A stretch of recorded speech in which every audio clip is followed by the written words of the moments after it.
wake up and let the weirdness begin. It's the KVJ Show to start your morning. Kevin is the host, and his skin pigment is whiter than Casper the Ghost. Virginia sounds like this. Nickname Vicious Beast. No, don't get her pissed. It's Jason. Talks like a spaz. And they love to talk about Bigfoot and stats.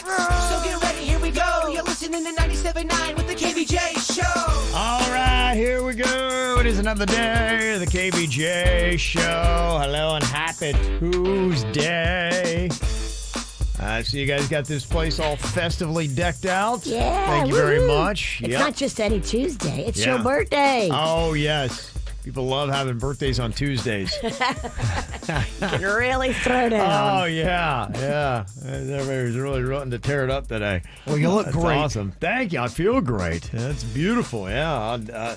Everything you need for the birthday, just a whole lineup of booze. That's beautiful. Well, we know you like wine, so we got you some wine. Oh, yeah. We Yeah, know you you did. like vodka, so we got you some I do. Atoll vodka. Oh, yeah. There's also beer, whatever you want. Oh, it's beautiful. It's beautiful. Who's got a problem around here, huh? All of us. Yeah. That's lovely. Oh, yeah. Beer, wine, booze. Oh, there you go. There you go. You're Well, set. thank you very much. Very nice. Yeah, here we go. Today is June 21st. It's kind of cool having a birthday on June 21st because it's the longest day of the year. See, I always felt like, oh, man, how cool am I? It's the summer solstice. Yeah. I knew that was coming up because the days do seem like it's real light in the morning and real light in the nighttime. Yeah, it's, things are changing. In fact, I can always tell. We seem to get into our worst funk around 4th of July. That's when it's full-out Dagobah system. Oh, right? Kevin, You know what I'm talking about there? Lost Virginia's a Star Wars reference. Oh, I don't know what that means. Yeah. I thought it was a meteorological term. Okay, we could go with that. Yeah, no, Dagobah. it is full-out humidity because you can always tell because when my sliders have that condensation. That's how you know it's like, okay, we're full in it. I had it today. Dagobah's where Yoda lived. Yeah. When he was exiled after the... never mind. Is that where Baby Yoda lives? Because I love Baby Yoda. Don't think so. Yeah. Yeah, and thing about it, too, is not only that, but we saw our first bufo toad this morning. Oh. And how big was that sucker? My wife saw it, I didn't. And, because we have a water bowl out back, and that's the problem. We have a water bowl for the dog out back, and the bufo toads, they think it's a bufo bath. And so, the dog will go up to drink some water, and it's licking a toad back, and then next thing you know, Coco's all doing that weird dance. Ooh. So, yeah, it's a tricky little time. Those bufo toads, man, they are ugly looking. They are ugly looking, and we have to, kind of get them and bag them up and Do you put have... them in the deep freeze. So in Louisiana, what they do is they gig them. Yeah. A gig is basically just like a spear, and you just go, yeah, and you stab it right through its back, and then you just put it in a bag. Or do you cook it for some of them legs? Oh, yeah. I don't know. Toad legs? I don't know about bufo Do you cook the toads. bufo? Well, it's. I think what's the problem is their back. I don't know how their legs are. We didn't have bufo toads where I grew up, but they did gig frogs, and they'd eat the Totally. legs. We gig frogs too. I don't know the difference between a bufo and a frog. But here's a question for the animal people that do know. Let's say we're stranded somewhere and we only catch bufo toads for food. Can we eat them? Yeah, if we cooked them long enough, does it knock out the poison? We'll be able to eat. Or would we be tripping balls and full? And then die. Which would be tough. Great question. I think it's all about the secretions on their backs. I don't think eating the leg meat, but I just don't know if the leg meat's good on a bufo toad. Is it know only either. frog legs? I 'Cause mean- I never heard toad legs. Yeah, I've only heard frog legs. Well, if you're stranded, there's another question. If you're stranded, could you cook something, whatever animal it is, long enough to where it may not be great for you, but you get through it? See what I'm saying? Yeah, I think you could if you were desperate enough. I know in Louisiana they'll eat like all kind of stuff. Squirrel. Oh, yeah. Nutria rat. Yeah, them country folks. They get a little They eat desperate. everything, yeah. But that won't kill you. Let's say you come across, some animal, I don't know, like a beaver or an otter, and you have to get it done. I think you need anything. Okay. Yeah. Probably with the right seasoning. You can make it halfway decent. And you cook it long enough, right? Yeah, no, where I'm from, they'll eat any animal. Salt and butter is your friend. There's no animal safe where I'm from. Where are you getting butter if you're stranded out in the woods? Where are you getting salt? You don't camp with butter? All right, kids, you got everything? Did you get the butter? Sure, Dad. I do camp with butter. Yeah. Do butter. Well, today's not only the first day of summer, it's also National Selfie Day, it's National Smoothie Day, and it's World Music Day. Whatever that means. There's a few other ones on there, too. There's a lot of nonsensical stuff going on today, but today it's the official first day of summer, June 21st. What are you thinking about? What are you thinking about? What's on your mind? Are you thinking about? What are you thinking about? What you thinking about today, Jay Bird? Did you all see that crazy black bear story? Yeah, I did, yeah. Okay, we got to The talk. one in Royal Palm? Yes, we have to talk about a lot of stuff Yeah. here. I did not know black bears were that out. Were you shocked to hear a black bear was out west like that? It's surprising, but this is the second one. I think there was one in the Treasure Coast as well, and it was just kind of the one in Royal Palm. Yesterday, I had seen on the news. It was just kind of like strolling down the, through the neighborhood and whatever. It was a pretty good sized black bear. I heard there was a burger fry over here. Where'd they put that? Yeah, and then I think there was also one in the Treasure Coast, if I remember right. And so that was, kind of the story that went on was they'd had the bear and it was up in a tree, and they were worried that it might start what it might do if it came in contact with people or if it got into traffic. Well, I think they were kind of in a standoff with the bear, and then they were waiting for was it FWC or Florida Fish and Wildlife. Yeah, they were waiting for them, and then the bear started to come down the tree, Virginia.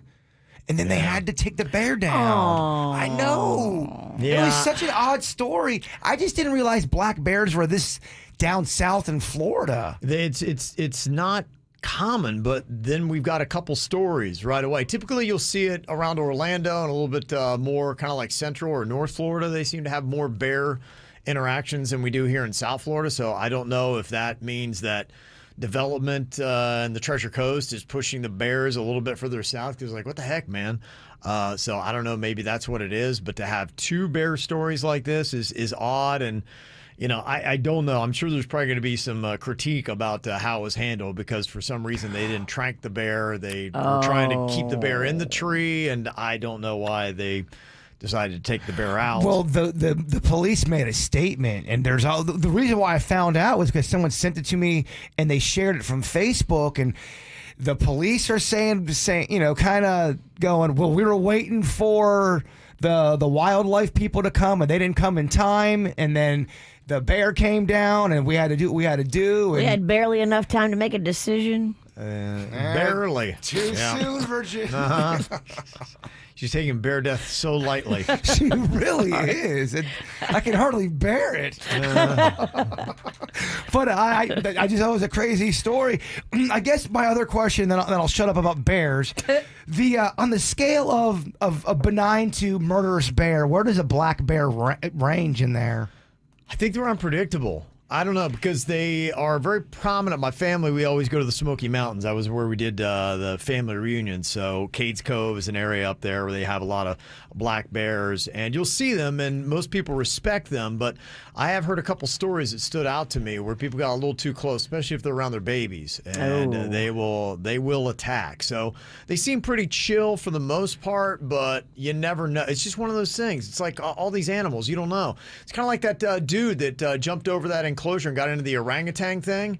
You see that, where the orangutan grabbed his shirt and then grabbed his leg and tried to pull him into the cage and snap the guy in half. Yeah.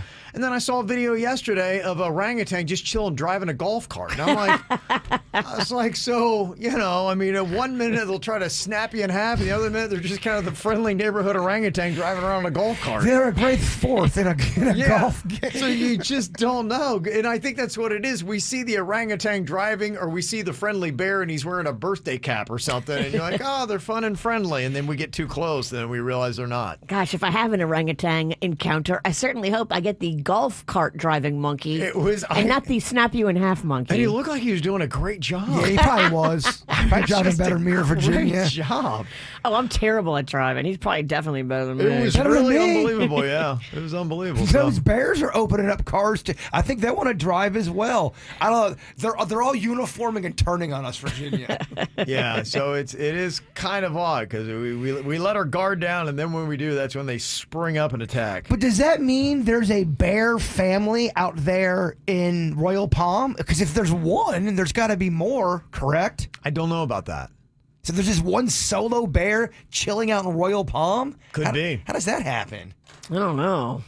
Did he get away from the other bears? I don't know if they he always travel in packs. Is he on his rum springer? He's just chill. He's just trying to get away for a couple weeks to figure out his beer or his bear life or his beer life. Mm-hmm. I got so many bear. I feel like bears would love beer. I could talk an hour on bears. That's all I got. Okay. What's on your mind today, Virginia? Well, I'm so mad. I ordered this birthday gift for you. I was all excited. 6 weeks ago. I just looked back at the receipt. I ordered it 6 weeks ago. It said it would be here in 2. Oh, wow. It's not here. So I thought I would show you a picture of it because that's not low budget. No, that's good. That's all right. So low budget. Oh, man, that's awesome. Watch this damn thing come tomorrow. I'd be so mad. I got you a Jesus clock. Oh, my goodness. A Jesus clock. You hang it on the wall, Yeah. and I think every hour on the hour it does something. I think it either gives you a Bible verse or It reminds you that Jesus is coming back. Jesus says hi to you, something like that. Okay. Oh, I was like, wow. oh, he likes to know what time it is, and I feel like Jesus knows what time it is. Oh, he does, It yeah. strikes midnight, Always. and it goes, I'm coming back. I saw you touching yourself inappropriately. Oh, good heavens. Yeah, I don't need Jesus to remind me of that. That thing is cool. Man, I wish they would. You want one? I want a version of that. Okay. There's got to be other kind of clocks that where it hits and it strikes midnight, it does something. Totally. There's a bunch of clocks that do that. But do you want clocks to do that? Yeah, What if you're sleeping Yeah. and you Yeah. hear the voice of God? That's kind of horrifying. I don't know if I can do that. Yeah, that's tough. All right, no Jesus clock for you because you got bad sleeping issues. What I got on my mind here today, I think this is a really good, smart idea, and sounds like something would be fun. If you watch any of the international shows on Netflix, like I do, my wife and I were always watching, because I always try to watch a lot of Spanish programming, and so I see a lot of shows from Spain, and it's kind of interesting because they recycle a lot of these same actors and actresses. The Mexico shows and the shows from Spain on Netflix, you're like, oh, I remember them from that, and this. And so they really kind of have the same ones that are in there. And then you get to see all these different little things, and you learn something about the countries. In fact, looking at the Mexico shows, I realized Mexico City looks like a bomb-ass town. Like, it looks really cool and does. Fun modern. to party in? Yeah, I mean, it looks really nice. They show a lot of really, it's stuff that looks like it's in Brickell. It's gorgeous. Yeah, and it really kind of helped shape or reform my thoughts about what Mexico City probably was and is, a very modern town. You watch stuff in Spain, you realize, okay, man, it really rains a lot in the northern part of the country, and you get to see some of the beautiful things there.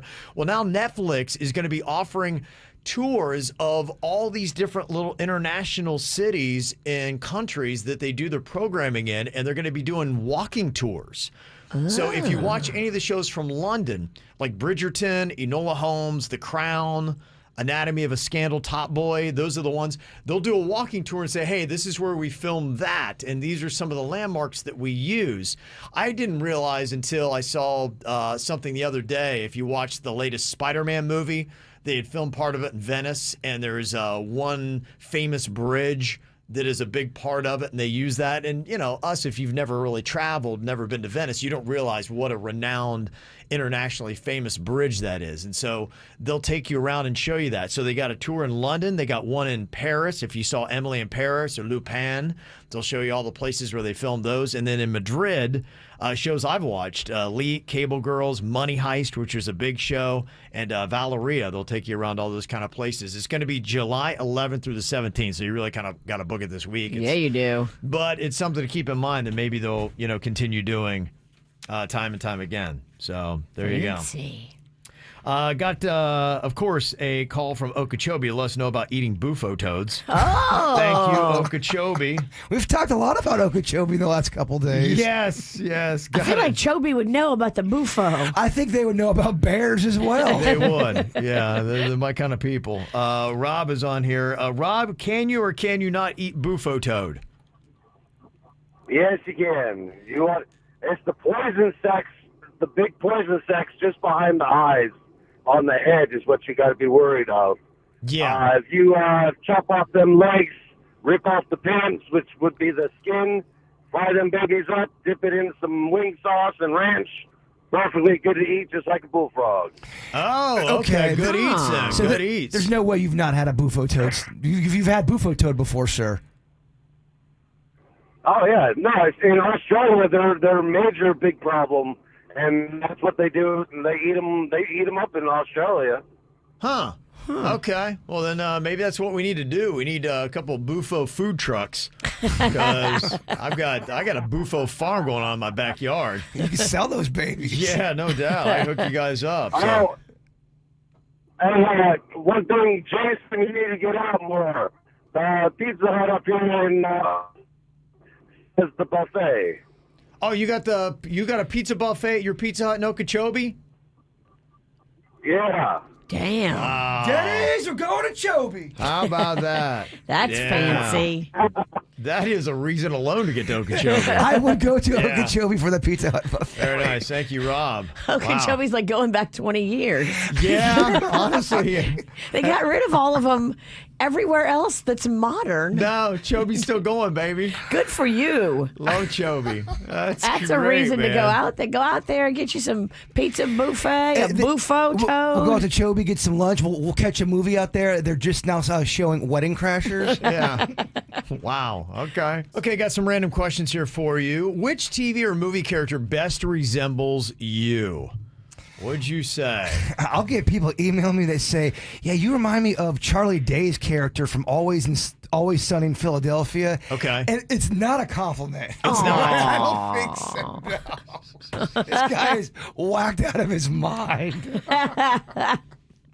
That's what they say fits, huh? It's a funny show, too. I would say for me, it's probably Michael Bluth from Arrested Development. I can totally see that. Yeah. Yeah. Kind of just a quiet, understated guy. Jason Bateman's character, right? Yeah. Yeah, I can see that. Yeah, I think that's the one. That would be the one that would best fit me. Do you have one, Virginia, TV or movie character best resembles you? I want to be Karen from Will and Grace. Okay, yeah, I think you nailed it with that one. That's a good call. Okay, what is a Disney character that you know you would not get along with? What is one you know that you wouldn't get along with? I don't think I'm going to get along with Donald. I'm the same. That's the one that I have. He's a little much. No, he's just always something's wrong. He's just crabby. It's just Negative, angry. Yeah, nah, I'm not gonna want to be around that guy. Oh, he's funny though. He rips people apart. He kind of reminds me of someone I work with. I don't want to say who. I love that duck. Yeah, man. Go figure. She's over there, of course, loving Donald Duck's act. That duck hilarious. That duck needs to shut it down at times. Oh. Do you have another one other than Donald, Virginia, that you don't think you get along with? I think Porky Pig would be annoying with the stammering. Get it together. Oh, geez. Is Porky? Is he Disney? No, he's Looney He's Tunes. Looney Tunes, yeah. Oh. Yeah, not gonna work, Virginia. Yeah. Dang. Yeah. I mean, all the evil, like the Ursula the Sea Witch, like the Bad Witch from Snow White, like all of them, of course, I don't think you get along with. I thought Ursa's her name? Ursula. I thought she was a cool character. I loved her character. Ursula the Witch? Yeah. Okay. She did have the best song. I figured you would stand up with her because she's a witch. No, I don't defend taking anybody's voice. She took her voice. Okay. All right. What is an item that you bought from an infomercial you saw on TV? Oh my gosh, how much time do you have? A Jesus clock. Yeah. Good question. I bought these when it was in the 80s, and there was this infomercial for cutie kids. They were these figures. I've told this story before, so forgive me. I'll tell it quick. They were just these really looking back, they were creepy. They were all these kids on a rope. They're trying to get away from something, and you could take Probably them. trying to get away from you creep. These kids, yeah, and I talked my dad into getting them, and he had a call from the infomercial, and gave the credit card, and they never came. Aww. I know. So every time I'd see like a UPS truck drive by, I go, wow. "Where are my cutie kids?" You paid for them and they never came. They never came. Damn, cutie kids. Yeah, that was the beginning of it. I don't think I've ever one time bought anything from an infomercial. I think it's one thing I've never done in my life. I don't remember one time ever ordering anything. I bought gold one time, and it never came either. And I'm starting to think maybe There's an interesting trend here. maybe it is. Yeah. Okay, what fictional band from a movie or TV show do you wish was real? I don't think that there's a lot to even go on because a lot of them they do make real. Like Spinal Tap even. I mean, that was, made for a movie, but then they actually did come out with an album, and I think they toured a bit. This one's easy for me. It is the Wonders from That Thing You Do. Oh, okay. Oh, man, I wish they were real. I love their music. Okay. Jem and the Holograms. Remember them? Yeah. It was a cartoon. I do. All these hot bitches. Jem. Jem and the Holograms was killing it. They had toys I love. Yes. That's a great answer. Mm-hmm. What was that one? There was a band, and the movie where they were singing Tiny Dancer on the bus. Oh, Almost Famous? yeah, it's Almost Almost Famous, Famous. yeah. And the chat room should have it. Yeah, there was a band on that, and I don't think they were a real band. It's oh gosh, what's their name? Was it Stillwater? Stillwater, yes. Yeah, and I don't think they're a real band. I think that No. was a fake band. Yeah. So but I don't think there's many to choose from. Somebody said Steel Dragon. Yeah, that's the Marky What's Mark that? movie from Rockstar. No, is it Rockstar? Yeah, Marky. I think it was. It's Yeah, the Marky that's Mark right. movie. Mm-hmm. Okay. And let me see one more thing here with the random questions. What do they portray in movies or shows that really annoy you? What do they do? The radio thing always does kind of annoy me a bit. Just because they don't get some of the technical stuff down, but it's not that bad. Right. Who cares? It annoys me when they put on the TV and they get the news report right when they need it. Instantly. So what's going on with that murder? And they put the TV on. Well, the murder's going on, blah, blah. They get the information right. I hate when that happens. Okay. All right. I don't know if that's the right answer to the wrong question. I don't know. I probably answered the question wrong. I hate how they never say goodbye on soap operas. If they're on the phone, they just annoying. end it. They don't say goodbye. They don't say hello either. No, and no one ever does that in real life. I don't understand why they do that at all. All right, anything you would like to add into the conversation, you can always hit up our chat room on KVJ TV. Go to YouTube, look for the KVJ Show, or send us a text. Some of the comments coming in, people were saying that Josie and the Pussycats. Oh, yeah.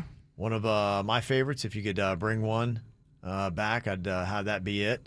And then, there's another vote in the chat room for Jem and the Holograms from Yaces. Yeah, people love that. Mm-hmm. So there you go. Many ways to jump in. Somebody also said Black Stallions. Do you remember what that was from? Bill and Ted. Oh. That was their band in Bill and Ted's Excellent Adventure. That was a good one. Okay, anything, you can jump in there. Find out in the shortcut. It's kvjshow.tv.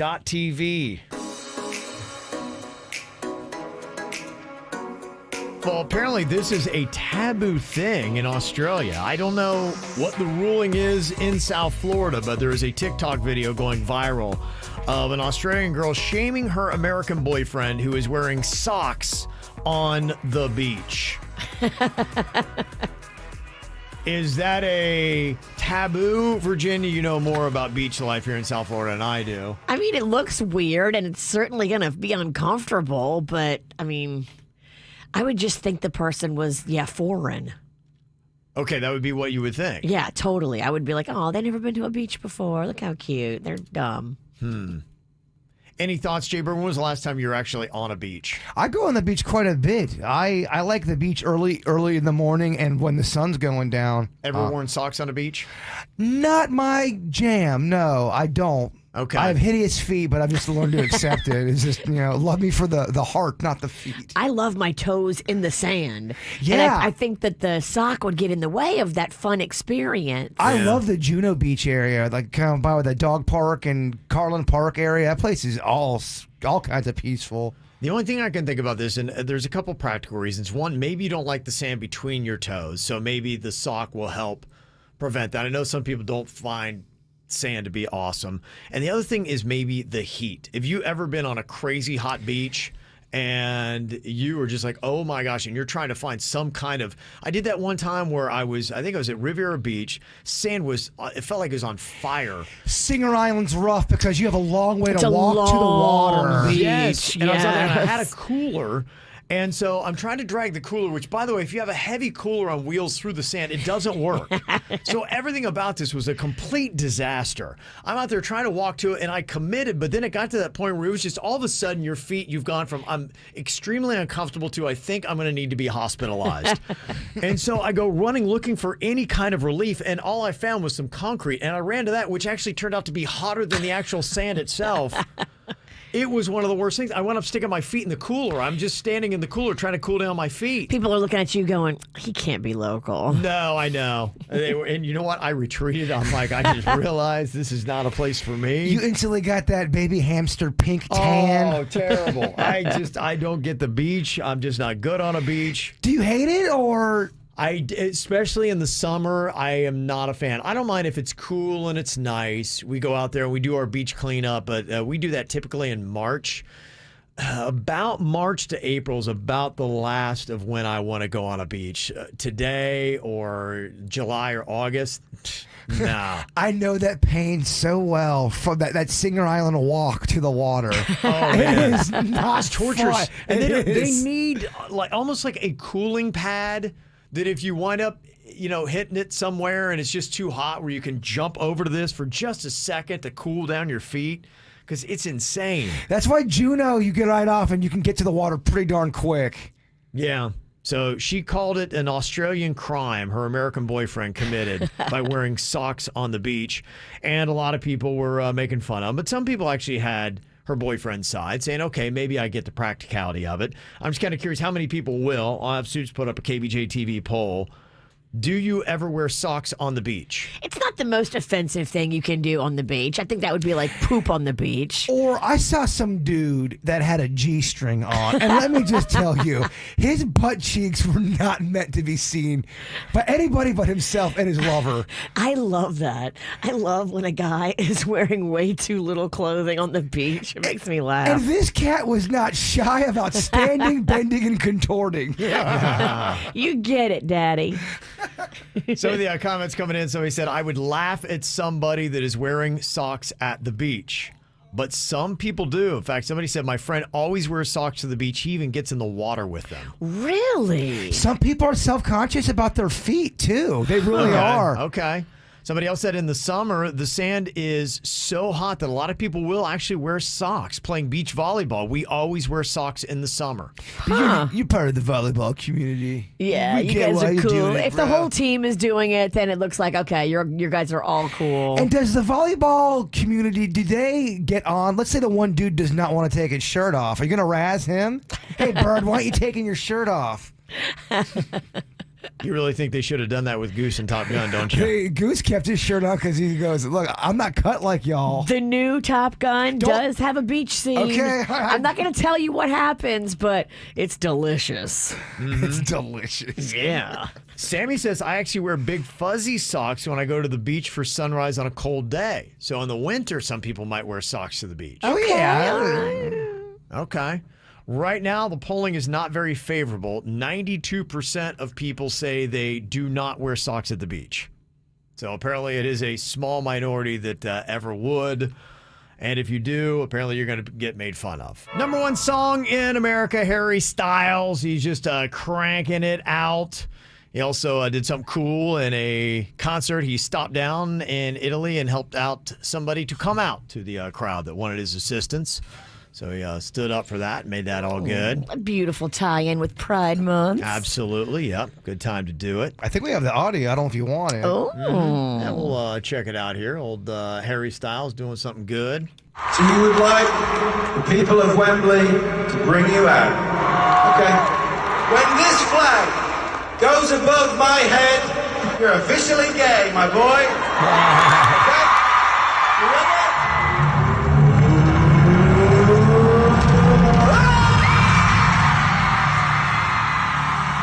Congratulations, Mattia, you are a free man! Wow. That's amazing. Okay, that was actually in London, but how about that? Harry Styles has the power to make people gay. I don't think he did. I think the guy's already gay without Harry. Oh, okay. I thought he did some kind of you raise the flag and poof, you're gay. Another thing I thought was rather interesting, too. Harry Styles has the #1 song in America, BTS, you know, the K-pop band. Sure. They've got the #1 album with Proof in America, and they've announced that they're taking that hiatus. And I guess after they announced that they would go on hiatus, their group's management label lost $1.7 billion in market value. Whoa. How about that, huh? Is that Harry Styles' song that we just played? Is that the one that's #1 right now? Yeah. Mhm. Okay. Yeah. That's such a good the song. #1 song. I like It's it. still such a jam. Yep. Can you have too much tourism, and just how much is too much? An interesting debate between people and commissioners in one South Florida town. And, you know, tourism, that is pretty much our bread and butter here in South Florida. It's how we make money, right? It's the #1 industry that we Yeah. got, minus cocaine. And, you know, it's something, our life's blood, and you always want tourists. But can you have too many, and then how much is too much? In Delray Beach, tourism generates $876,000 daily in direct economic value. That's daily. That's a pretty good chunk of money. Almost $1 million every single day is a result of tourism. But apparently, some people there are not overly happy with some of the development that is going on. One of the city commissioners, Ryan Boylston, he said that he's not pushing for more hotels, and they just opened up 2 recently in Delray. He said, we don't want to live in a tourist city. We want to live in a fantastic city with a vibrant downtown that people want to visit, but it's a fine line. And if you go to Delray Beach on the Ave, it is one of the more packed places. You can't really drive through it anymore. It's so crammed, and you got all those bars and restaurants and people walking all over the place, and South Florida continues to get more and more packed. So would you say, I mean, is there a fine line? I know a lot of people feel like there are people coming from elsewhere taking over our space and our homes. So what would you say is too much? And it brings traffic and all those kind of things. So the money's good. But keep in mind, there's a lot of us that work like us, and you don't really necessarily directly benefit from tourism. So apparently Delray Beach, they think they're right at that precipice of maybe they've got too much, and they would actually kind of like to slow it down a bit. Huh. So, Well, there's like 7 hotels on that street, too. yeah. So that's what you're going to have when you have literally 7 hotels and you've created this walking destination that is so tourist friendly. I mean, you built it and they came. It looks like they're doing a bunch of building too in my area in Palm Beach Gardens, and that place is getting super busy, man. Yeah. I mean, North Lake Boulevard, if you know where that area is at, it is rough, man. They all are. I mean, I know there's boom town everywhere. I mean, Lauderdale's got a lot of new high rises coming up. Miami always does, but Palm Beach is getting to that point where I think, you know, a lot of the towns in Palm Beach thought, we're the quieter destination place, and it's not. It's kind of starting to get to that point where it's not. You know, so I think a little bit of the pushback is starting to happen, and that's going to be a big debate you're going to see in a lot of South Florida towns. Can we just build some more restaurants? They're building a lot. Don't worry. They are. Yeah. I want some new restaurants. They're building plenty. I want some fresh blood, Virginia. Okay. Don't worry. You ask and they will do it. It's the KVJ dirt of the day. It's the KVJ dirt of the day. Virginia, take it away. Cause you know we need that dirt of the day. Well, the internet was debating who is better, Chris Brown or Michael Jackson. And people were fighting, as you can imagine. And finally, yesterday, Chris Brown talked about it on a radio station in Los Angeles with Big Boy and addressed the controversy. Once and for all, who's better, Chris Brown or Michael Jackson? Well, according to Chris Brown, it says it's Michael Jackson. Yeah. And he said, look, I wouldn't be here. I have a shrine to Michael Jackson. Michael paved the way. Right. And there is no competition. And he said, look, we got to just shut this down. I mean, I don't even think it's up for a debate. Shouldn't be. A lot of people were saying Chris Brown. Yeah, but I understand that, but they're probably That's people that recency grew up. bias. Yeah, they have grew no up idea. with Chris Brown. But I mean, if you look at the overall picture, of what Michael Jackson did, Yeah. It's not even close. Well, last night was the ceremony where Dave Chappelle's high school was going to be naming its theater after him. But there's been a lot of debate, about comments that Dave Chappelle had made during his Netflix special about trans people. And so some of the kids at the school were protesting naming the theater after Dave. And Dave had gone there and the kids had spoke their mind. And there was a big debate about all of it. And then I guess he decided that he didn't want his name on it. So his name will not be on the theater now because of all of the backlash. Okay. Crazy. He said forget it, huh? Yeah, I think he's just backing away from the whole thing and saying, you know what? Name it whatever you want. Yeah, and it got a benign, just generic kind of name. Yeah, it's now. called the Theater for Artistic Freedom and Right. Expression. It's got nobody's name on it, which probably is better in the long run. is that really the name for it? Yeah. Say it again. The Theater for Artistic Freedom and Expression. Really rolls off the tongue. It's kind of long. And finally here, Elon Musk just had one of his children, very close to Father's Day, say they want nothing to do with Elon Musk. Oh, wow. Xavier Musk is changing their name from Xavier to Vivian, taking the mother's last name instead of going by Musk. The child will now be Vivian Wilson because, quote, I no longer live or wish to be related to my biological father, Elon, in any way, shape, or form. Does this affect his standing on the celebrity baby daddy poll? Does he lose one? I don't know. I Okay. mean, technically, Nope, you still count that no, number. you count that still number. count that number. Yeah, I mean, it feels right. it's still out there. The number still exists. He's still one of your top leaders, Kevin. Even though you Okay. hate your daddy's still your daddy. Yeah, okay. And that's what's going on in your dirt. Okay, got some birthdays going down today. Lana Del Rey is turning 37 years old. Jussie Smollett is 40 today. Prince William turns 40 years old today. Also, Brandon Flowers, lead singer of The Killers, is 41. And Chris Pratt turns 43 today. Do you want Virginia to sing happy birthday to you like Marilyn Monroe style? Oh my gosh, just a taste, Virginia, if you could. Come on. Yeah, because, I mean, of all the celebrities you just named, Yeah. you left off the biggest one we know. The Kevin Ralston. Yeah, well, Yeah. the only one you can get access to. Who wants Prince William when you can have Prince Kevin? That's right. Prince Kevin. That's King Kevin. Okay, thank you for the respect, Bird. Yeah. All right, you ready? Oh, ready, yeah. Me. Happy birthday, King Kevin. Yeah. Happy birthday, King Kevin. Oh, wow. Happy birthday, you radio god, you. Happy birthday, King Kevin. Yes, this is hot as you thought it was going to be, right? Gollum sings the hits. All right. Yeah, thank you, Virginia. Oh my Lovely. gosh. Yeah. Don't you hate uncomfortable presents for your birthday? No, we gave you the best present. We all got you booze. Yeah, Yeah. no, booze Just is the... bags and bags of Yeah, booze. thank you. You need it after that. Yes. Wine, beer, Atoll vodka, whatever you need. It's over there. Also, a couple other shout-outs here. Happy 10th birthday to my beautiful daughter, Charlie Jade, from Mom and Dad, Thomas and Kim Craven, and also a birthday to the Kevin Ralston from the Pickle Squad. Love you. Thank you for all you do. Your friend, Jay Spades, thank you very much for the That's birthday kind. wishes. Everybody in the chat room. The pickles love you. Oh, love them back. Thank you guys very much for all that. All right, coming up here in just a couple of minutes. I'm not sure where we are because You know, a lot of times when it comes to 4th of July, a lot of people take vacation. For us, even, it's like a good time to take vacation because everybody else is out. And so, like, let's just go ahead and go with everybody else.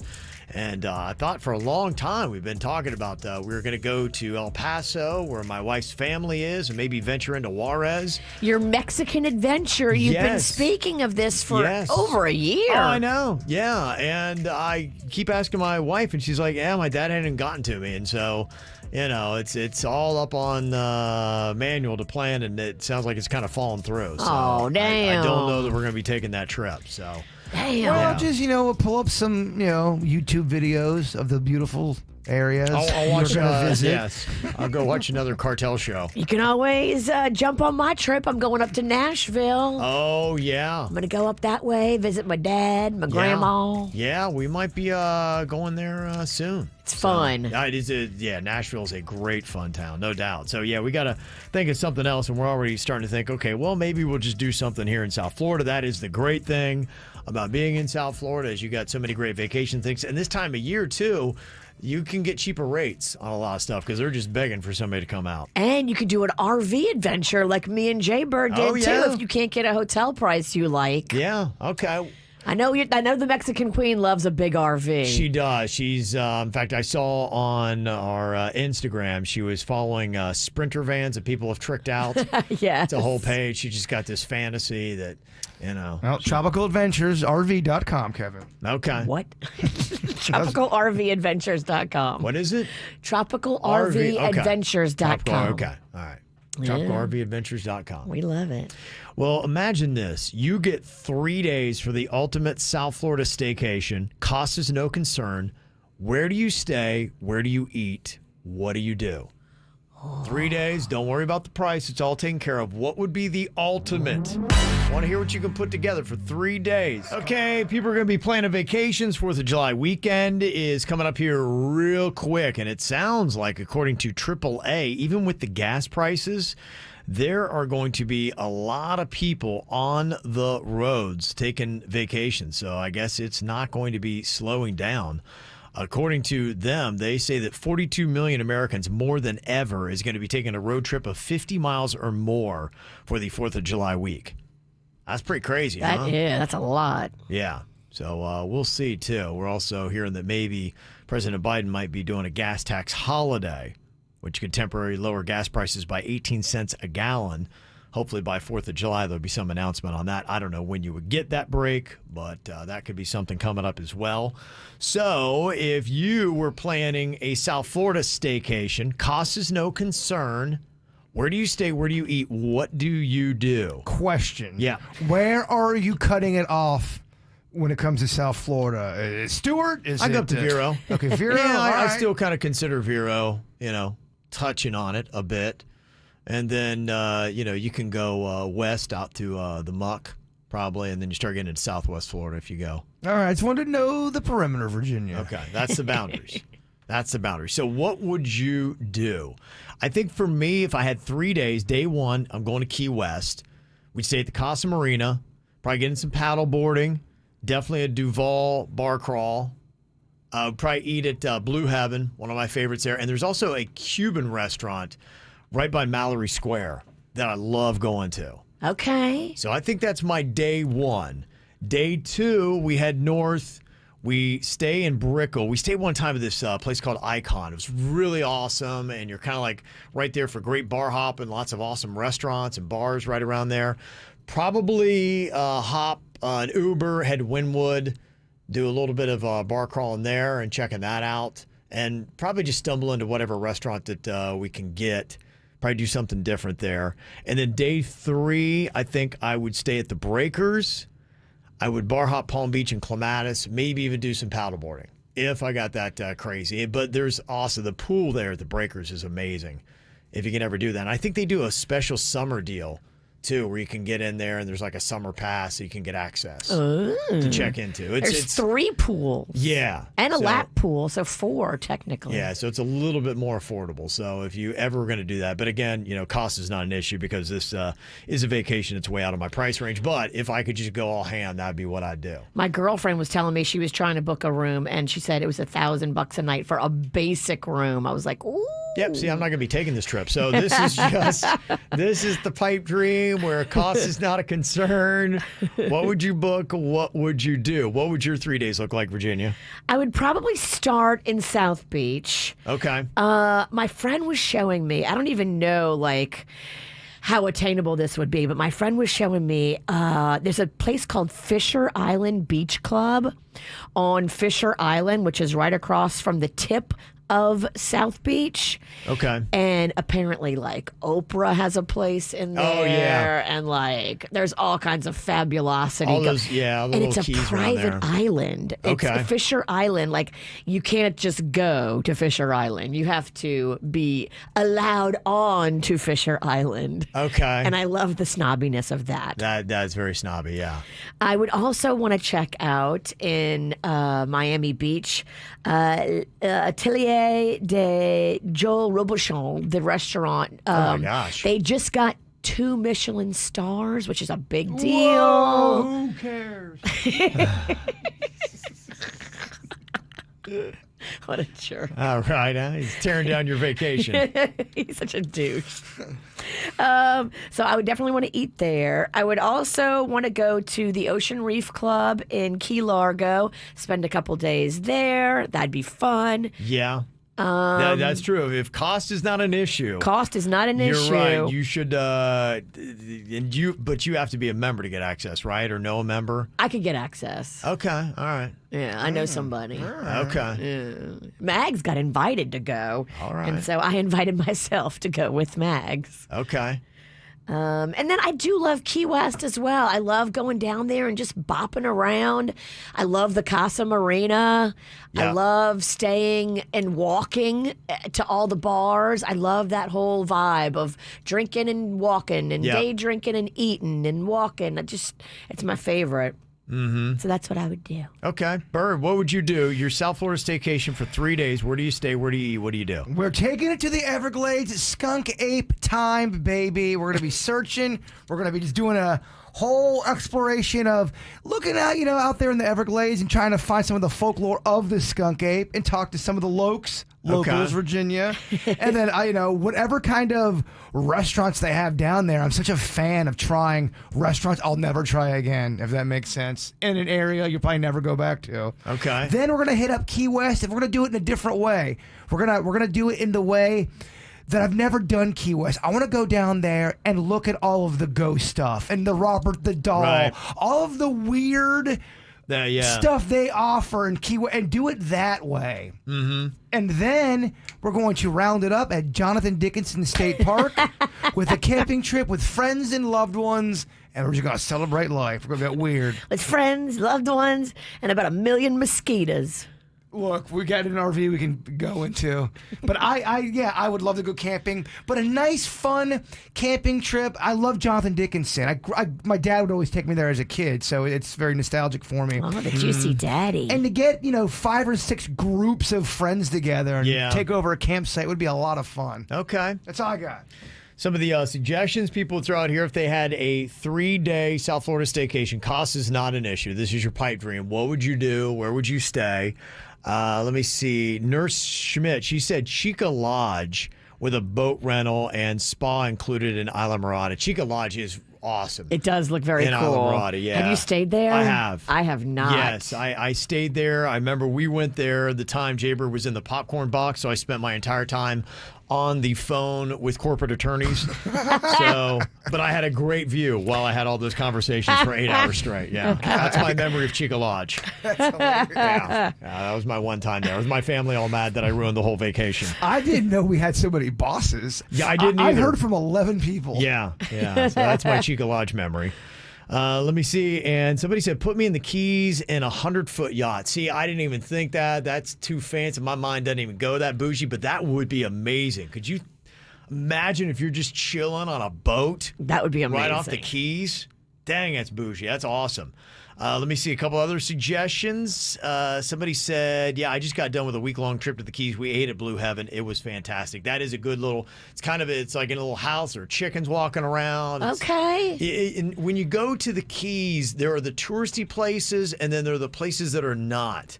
And, some people, if you're newer to South Florida and you don't know, things like Blue Heaven, the Green Parrot, places like that, they're just awesome and got a vibe, and you've got to kind of look for them. They're on little back streets and They're things not like all that. on Duval. Yeah, right. Gotcha. Exactly. Somebody else said, I'm staying at the Eden Rock over the holiday weekend for 4th of July. Fancy. Stayed there. We've That's stayed there a nice. bunch of times. On Miami Beach. Right next to the Fontainebleau. It's good, yeah, because you can actually, and Eden Rock's nice in it itself, but, and the pool there is great, but you can go right next door to the Fontainebleau. And, Yeah, you can jump the Yeah. bushes, and all of a sudden you're in bougie land. Yeah, they got that little deck that goes across. You'd be fine. Trish's going to the Versace mansion.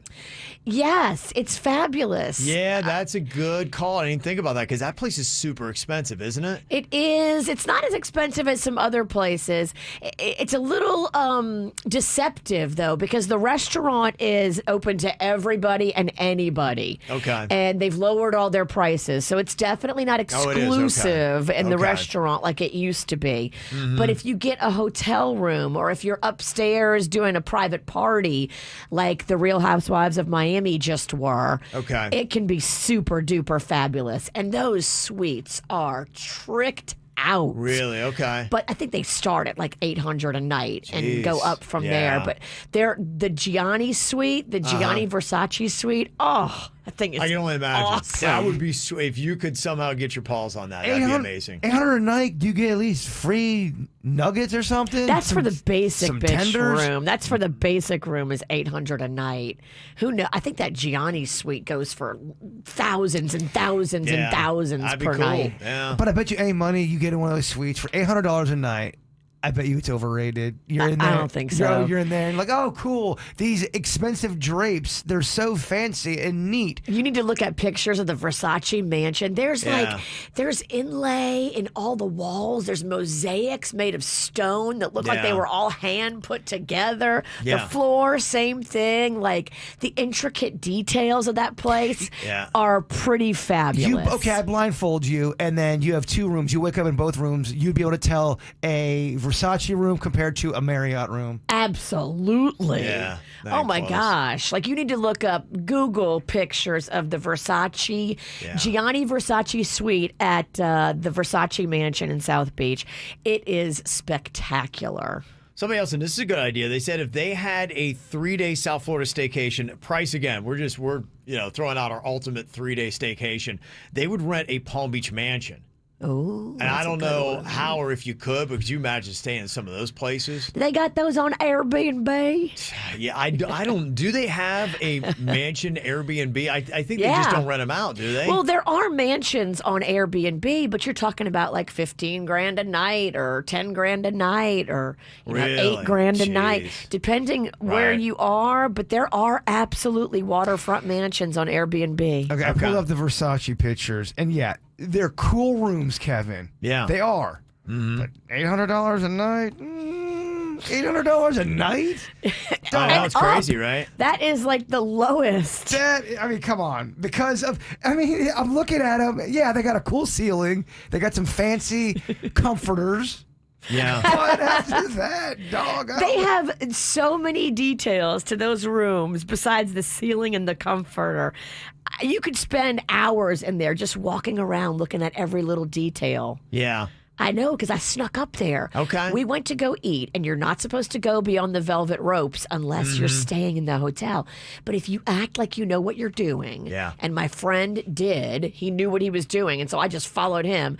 We swooped right past the red velvet ropes, and we were up there exploring all these Oh, that's rooms so for like cool, an yeah. hour. We were up on the roof where he had all these showers. Apparently, he used to like hire these adorable gay boys to go up there on the roof and all just shower, and he would just sit there and watch them shower. And the showers are all still there. Yeah. There's like 15 showers up there on the Wow. roof, and you sit there and you think about, wow, What happened here? Yeah, if I could be here on this place's wildest day, what did it look the like? amazing debauchery, the celebrities that used to come Yeah. there and stay there, and just Yeah.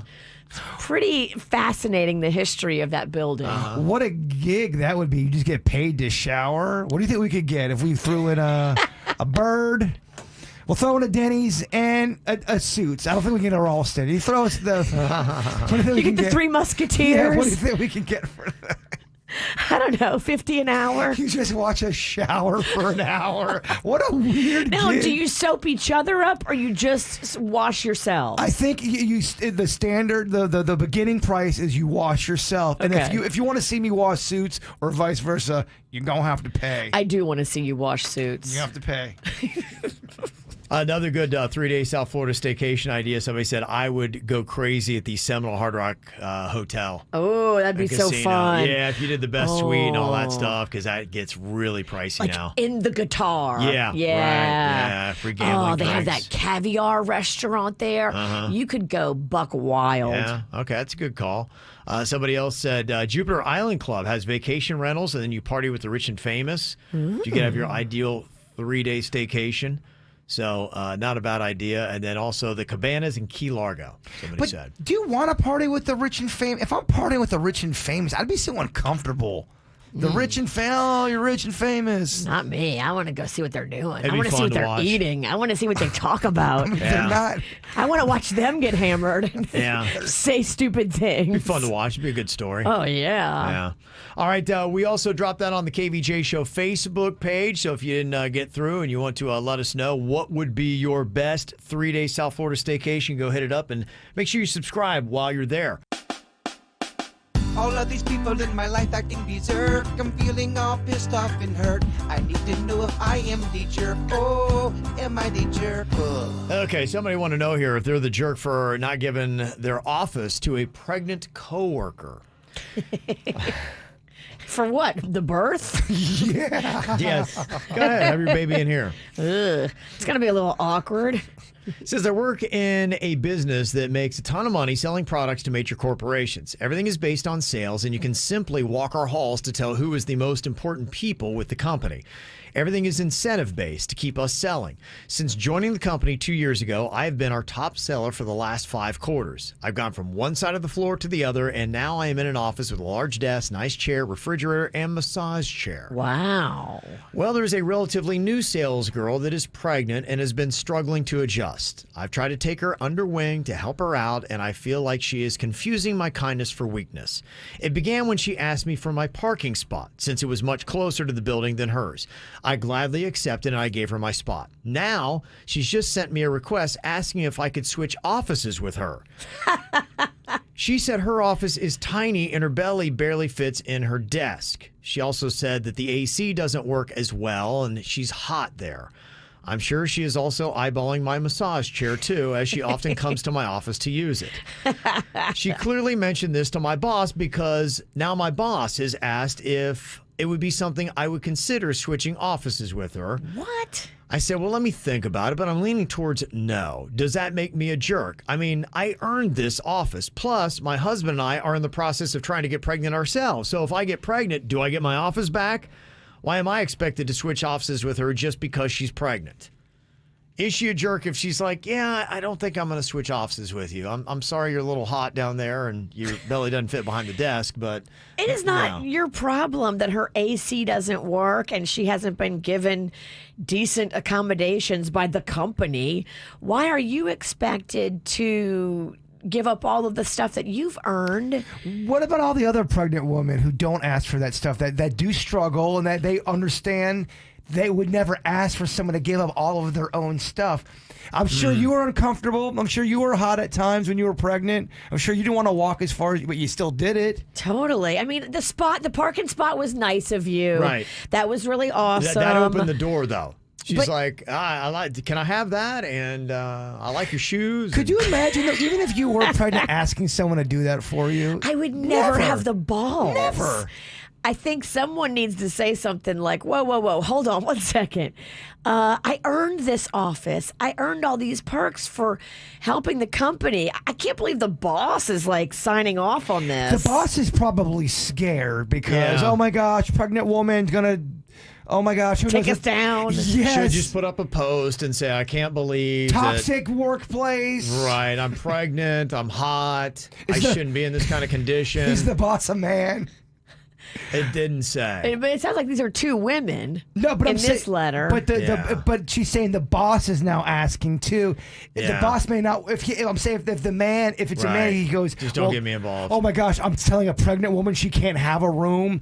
He could possibly be scared that what Kevin's saying, they would go Yeah. online and bash. The AC issue needs to be addressed by the building. Wherever they are in that building, if she's not getting the proper AC, that's not your problem. The building foreman or whoever, the maintenance people should address that. Okay, so you're not feeling like this person's a jerk. No. If they don't give up the office. No. Yeah. Okay. No. All right. You feel good.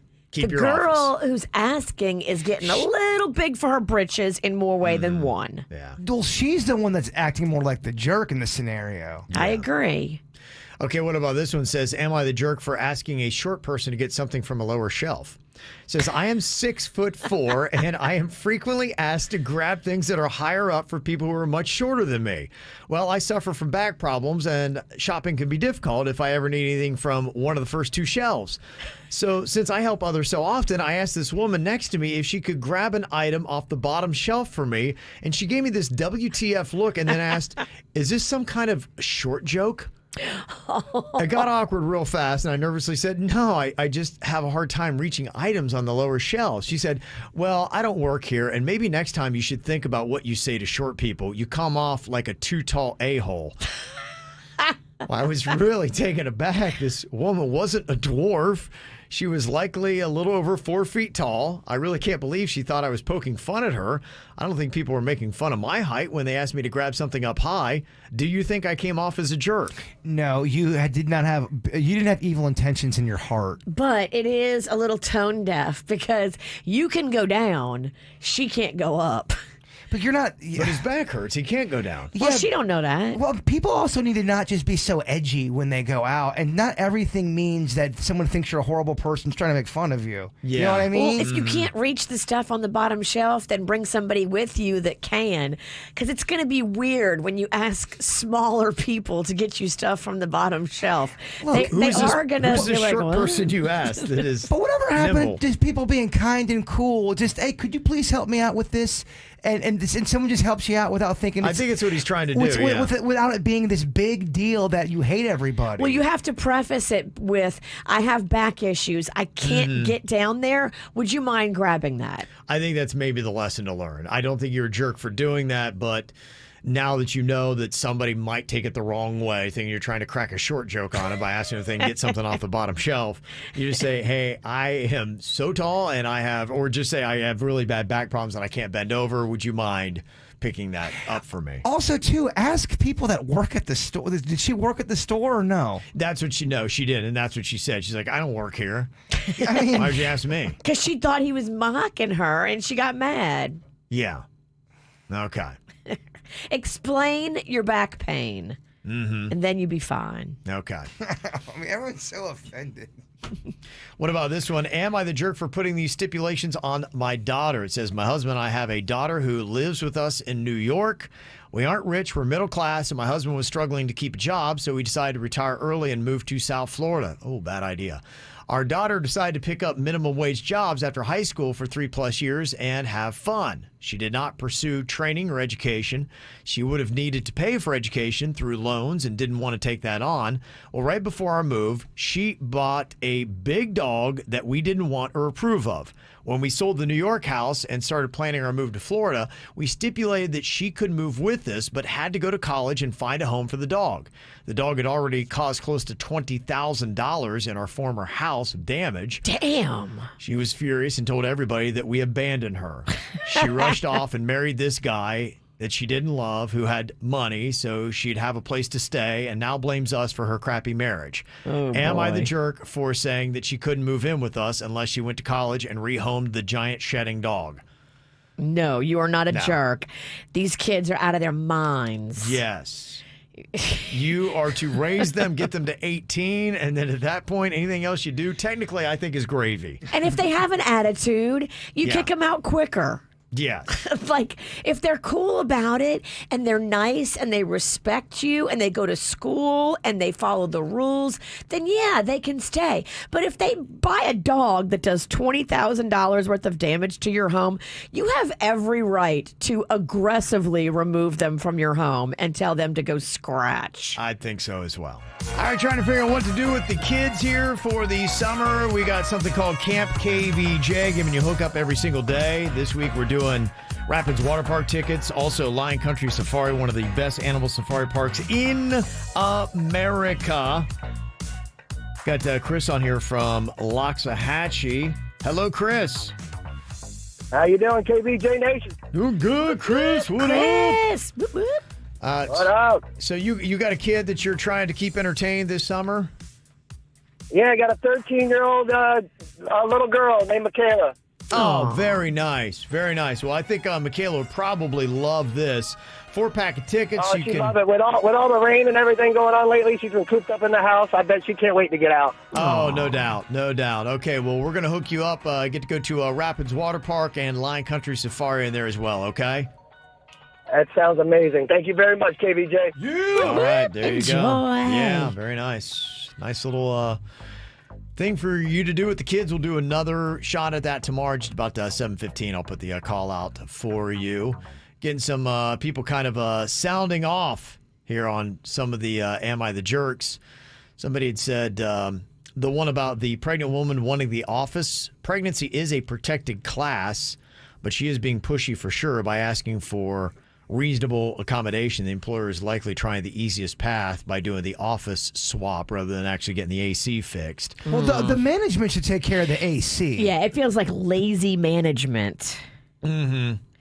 It's not even on necessarily the manager. It's on the building, wherever they work out of. There's got to be like a maintenance guy.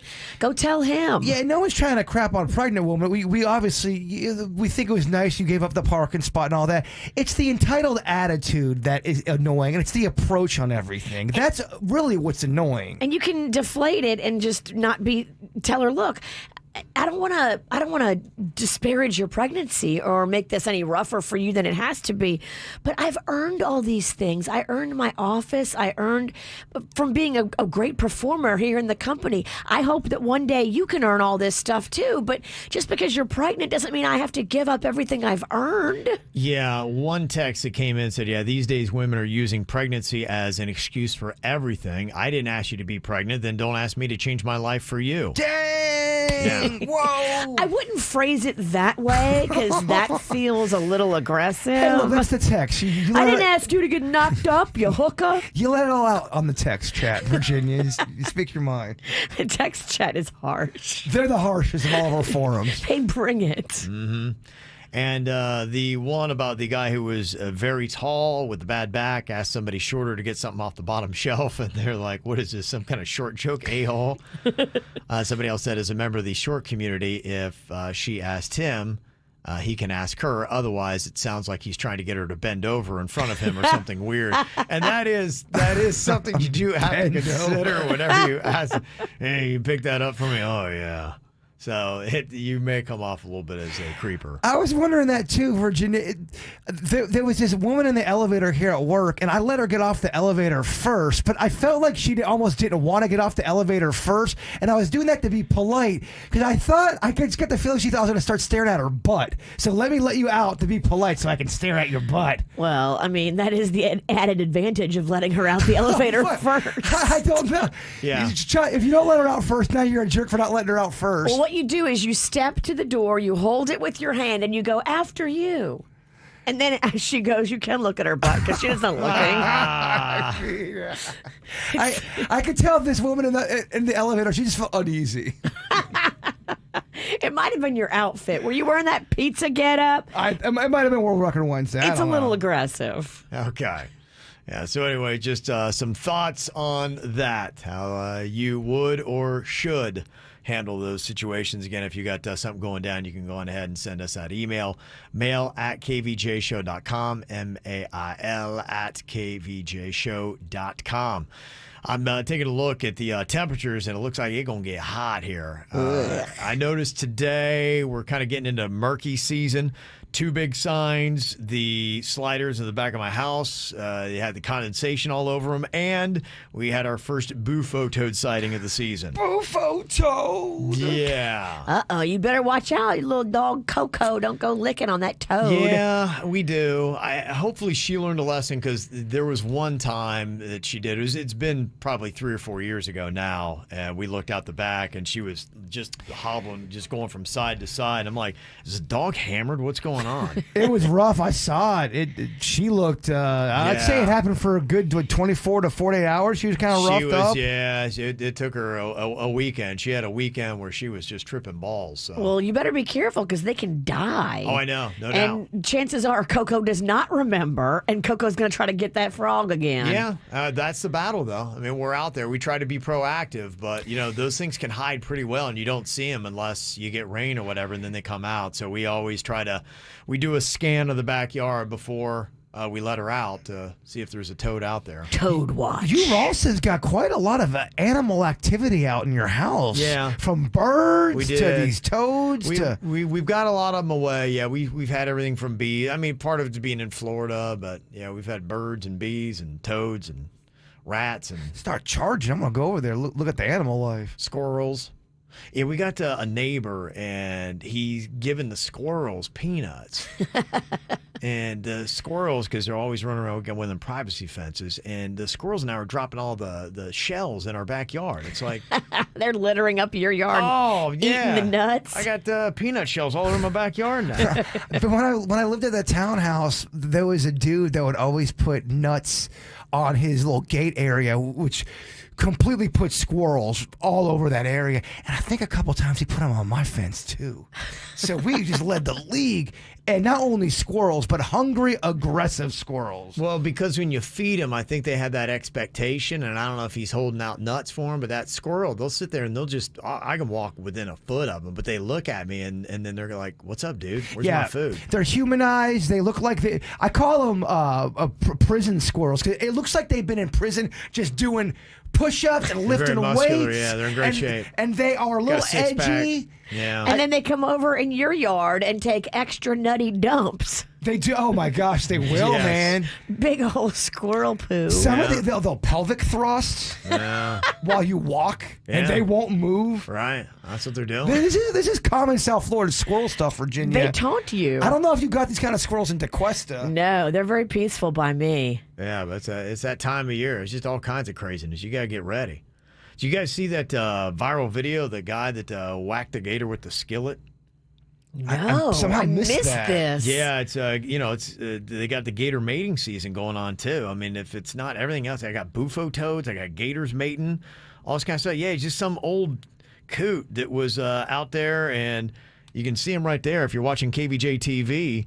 He just, I guess, good thing he left the house with a skillet, because the gator comes after him. The gator's like trying to attack him, and he whooped that thing twice in the head.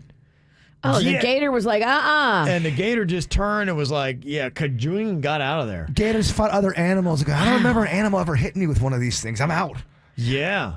That looks like a cast iron skillet. Oh, no doubt. Gator is like, forget that. But what's this guy doing? Did he see a gator out there and got his skillet and went out, or does he just leave the house with the skillet? Maybe he was cooking in the yard. Well, it makes me wonder, too, did he see the gator go out there and maybe try to, I'm not saying he taunted the gator, but explored, and the gator got freaked out and attacked him? I don't know, because the gator is charging him. The gator in this clip, you can see the gator was coming him. in hot until he got clocked with his skillet, and then he was like, "Damn, I was not expecting that." Boing boing, and that gator's like, "All right, okay. I don't know what that thing was you hit me with, but I'm done." Bruh, if I hit you with a skillet, you would be retreating like the gator. Whoever made that skillet needs to take advantage of this. Oh yeah, that's the gator whooper right there. I love how fast that gator scurries out of there. He sticks around after the first hit, and after the He's second like, one, he's no, like, "Yeah, what I don't am I feel doing? good." No, I can't fight no skillet. Well, I think the first you just, you know how that happens. He's You get stunned. hit, and it takes you a second to be like, "What the hell just hit me?" What was that? That's what happened with that kangaroo that was holding that dog, and that human, the owner of the dog, runs up,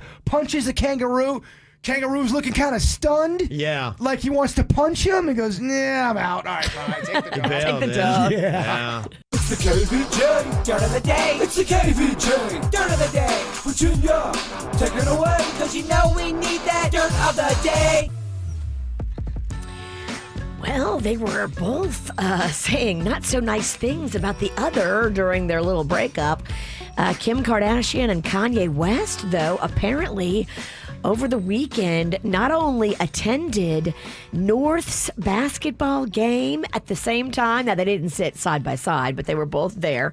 But then afterwards, apparently broke bread together at a family lunch that included, Kris Jenner, Kylie, Travis, Khloe, Tristan. They were all out at a restaurant in Calabasas. And they say, even though there were no pictures of Kim and Kanye, they went in the back entrance while the rest of the family went in the front entrance. Okay. To avoid the paparazzi. CJ Bird, they do sometimes try to avoid the paparazzi. If you just don't say anything, Kev, it'll go by quicker. Oh, it does. Just goes away. Just don't even look at her. Okay. Don't make eye contact. You might turn to stone, and the dirt's quicker. Well, here's one that I think you guys will like a little more. The Golden State Warriors, of course, are the NBA champs, and they had a big parade. They had a big fanfare party. It was televised live, and apparently they were getting their drink on a little bit, too. Like a lot of these parties tend to go. It's during the day. They're having a great time. You just won. You just won. Yeah, I mean, you are on top of the world. You're feeling great. Yeah. So, whoopsie. The fans loved it in the crowd, but I don't think the live television broadcast appreciated Draymond Green dropping F-bombs right and left. Okay. I mean, Yeah. was it celebration F-bombs? Yeah. Like an F, this is effing great. Yeah, and it was kind of like the F the other ones. And He's talking F trash. 'em. He was talking trash. He was the guy that had really struggled in the NBA Finals, and then the final game, he kind of went off and had finally a game. And so I think he just has that. He wants to tell the whole world to F off. So I think And he did. I think that's kind of where he's set. on live TV. So he actually did tell did. the whole world to F off. He did. Live TV, baby. And then one of his teammates, Klay Thompson, I guess you saw the video. He was barreling through the crowd, but he's real big. Yeah, he's a real tall dude, and what had happened looked like he got tripped up. You ever had that where you're falling forward and you're just hoping to try to catch your balance? Yes. And that's what it looked like he was doing, but then this really short woman gets right in the path of him trying to catch his balance, and he just bowls her over. Oh, bless her heart. And he tries to pick her up and say, I'm sorry, but then they have, because these athletes, they have all kinds of handlers, and then the handlers come in and try to take care of her, and they're like, all right, you're good. But yeah, he mowed her down. That's what happens at a party. Yeah, it wasn't as bad as getting hit in the face with a skillet twice from an old dude, but, That guy didn't even hit that gator that hard either. I don't think you have to. When you got a skillet. Cast iron skillet will rock your Honestly, world. if we could get an old guy and a cast iron skillet, couple shots to the head, I think you'd be calling uncle. You would retreat. Yeah, I think you'd be like, all right, I'm good. We can recreate that. I have a gator costume. Okay. And finally here, I hate to have to hit you with a little bit more Kardashian stuff, Kevin. but I gave you sports in the middle. This is kind of a big deal. Rob Kardashian and Black China were able to hammer out an agreement, so there will not be another nasty trial between these two. The revenge porn case has been handled. What happened basically is Rob's mama made a big payout to Black China to make all of this go away, and the potential jurors were sent home. There will be no trial. I don't want to tell you I do your job, Kev, but that to me is an after-the-show lecture. Two Kardashian You stories. didn't have to sit down with I Virginia. gave you sports in the middle. I don't give a crap. You need to sit her down and talk to her a little bit. You need a Kevin lecture. Yes. Those famous Kevin lectures. Kevin can't wait to get out of here. You don't want to lecture nobody. You're right. I mean, Virginia, doing great. See ya. Here's Kevin's lecture. Peace. It's time for another round of do it, bitch. Do it, bitch. Do it, bitch. Do it, bitch. Do it, bitch. Do it. Do it. Do it, bitch. Do it, bitch. Okay, we got one person here on the show going to be drawing their partner out of a cup. Got Suits doing it, is that right? Yeah, Okay. shaking the cup back there. Suits, who's going to be your partner today in Do It Bitch? All right, my partner is Denny's. Told you. I knew it. Oh, you can feel it. Jaybird called it during commercial. He looked at me. He looked at me kind of with some sexy eyes. And No, he goes, I did not. you and me are going to be partners today. And I was like, okay, big boy. You're making me very uncomfortable. I don't like you saying. I don't like any of this. Okay, all right. So we got Denny's and Suits. Virginia and Jaybird are going to be partnered up. I will put my bet on Virginia and Jaybird here today. Wow. Really? That's the team I'm going to pick. Yeah. Once Interesting. again, your gravest mistake. Oh, no, y'all don't let me down now. Come on.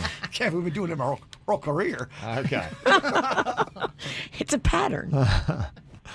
Okay, so we're going to start off with Denny's and Suits. The first category that we have here is, we got to figure out gambler is who? I'll be gambling. Suits will be guessing. Okay, and Virginia Jaybird. You be guessing. I'll be gambling. Oh, man. We are done for. I guessed last week. I'll do it. And I'll do I it. lost. I'll do it. I'm Is just, it too late for me to switch? do not bet on the bird. I'll guess man. it. I'll Come guess. on, sexy eyes. I'm winning this one for Kevin for his birthday. Okay, Oh, come on, for Bird. Kevin. There you Come on, go. Bird. For Kevin's birthday. Come on, Bird. Okay, all right, here we go. The first category is going to be state capitals. Oh my gosh. Yeah. Okay, Denny's, how many can Suits name in 10 seconds? Suits state capitals. Let's start it off at 5. Gonna go with 5. Okay, Virginia, how many can Jaybird name in 10 seconds? Such a bold place to start. Big geez. D. I see you, Big D. Eh.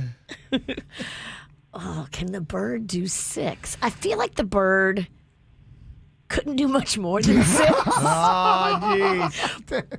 But I feel like the bird 6. could do 6. Okay, she's going there. He's going to struggle, but he's going to get there. Denny's, what do you think about with Suits? Can he do 7 in 10 seconds? 50 of them. They should. I mean, we should be able to. Let's raise the stakes to 7. Gonna go at 7. Virginia, how you feeling about that now? Not so good, Kevin. Okay. So, I'm thinking. You know I don't think fast. Somehow you do each week. yeah, and she always wins the game. That's I what I'm don't get saying. that, yeah. She Look never at my watches movies. She wins no competition. name movie game. Yeah, Well, I know. I'll think slow over here. Yeah. What are we at? 7. So Bird would have to do 8? Yep. Damn it. I feel like Bird can do 8.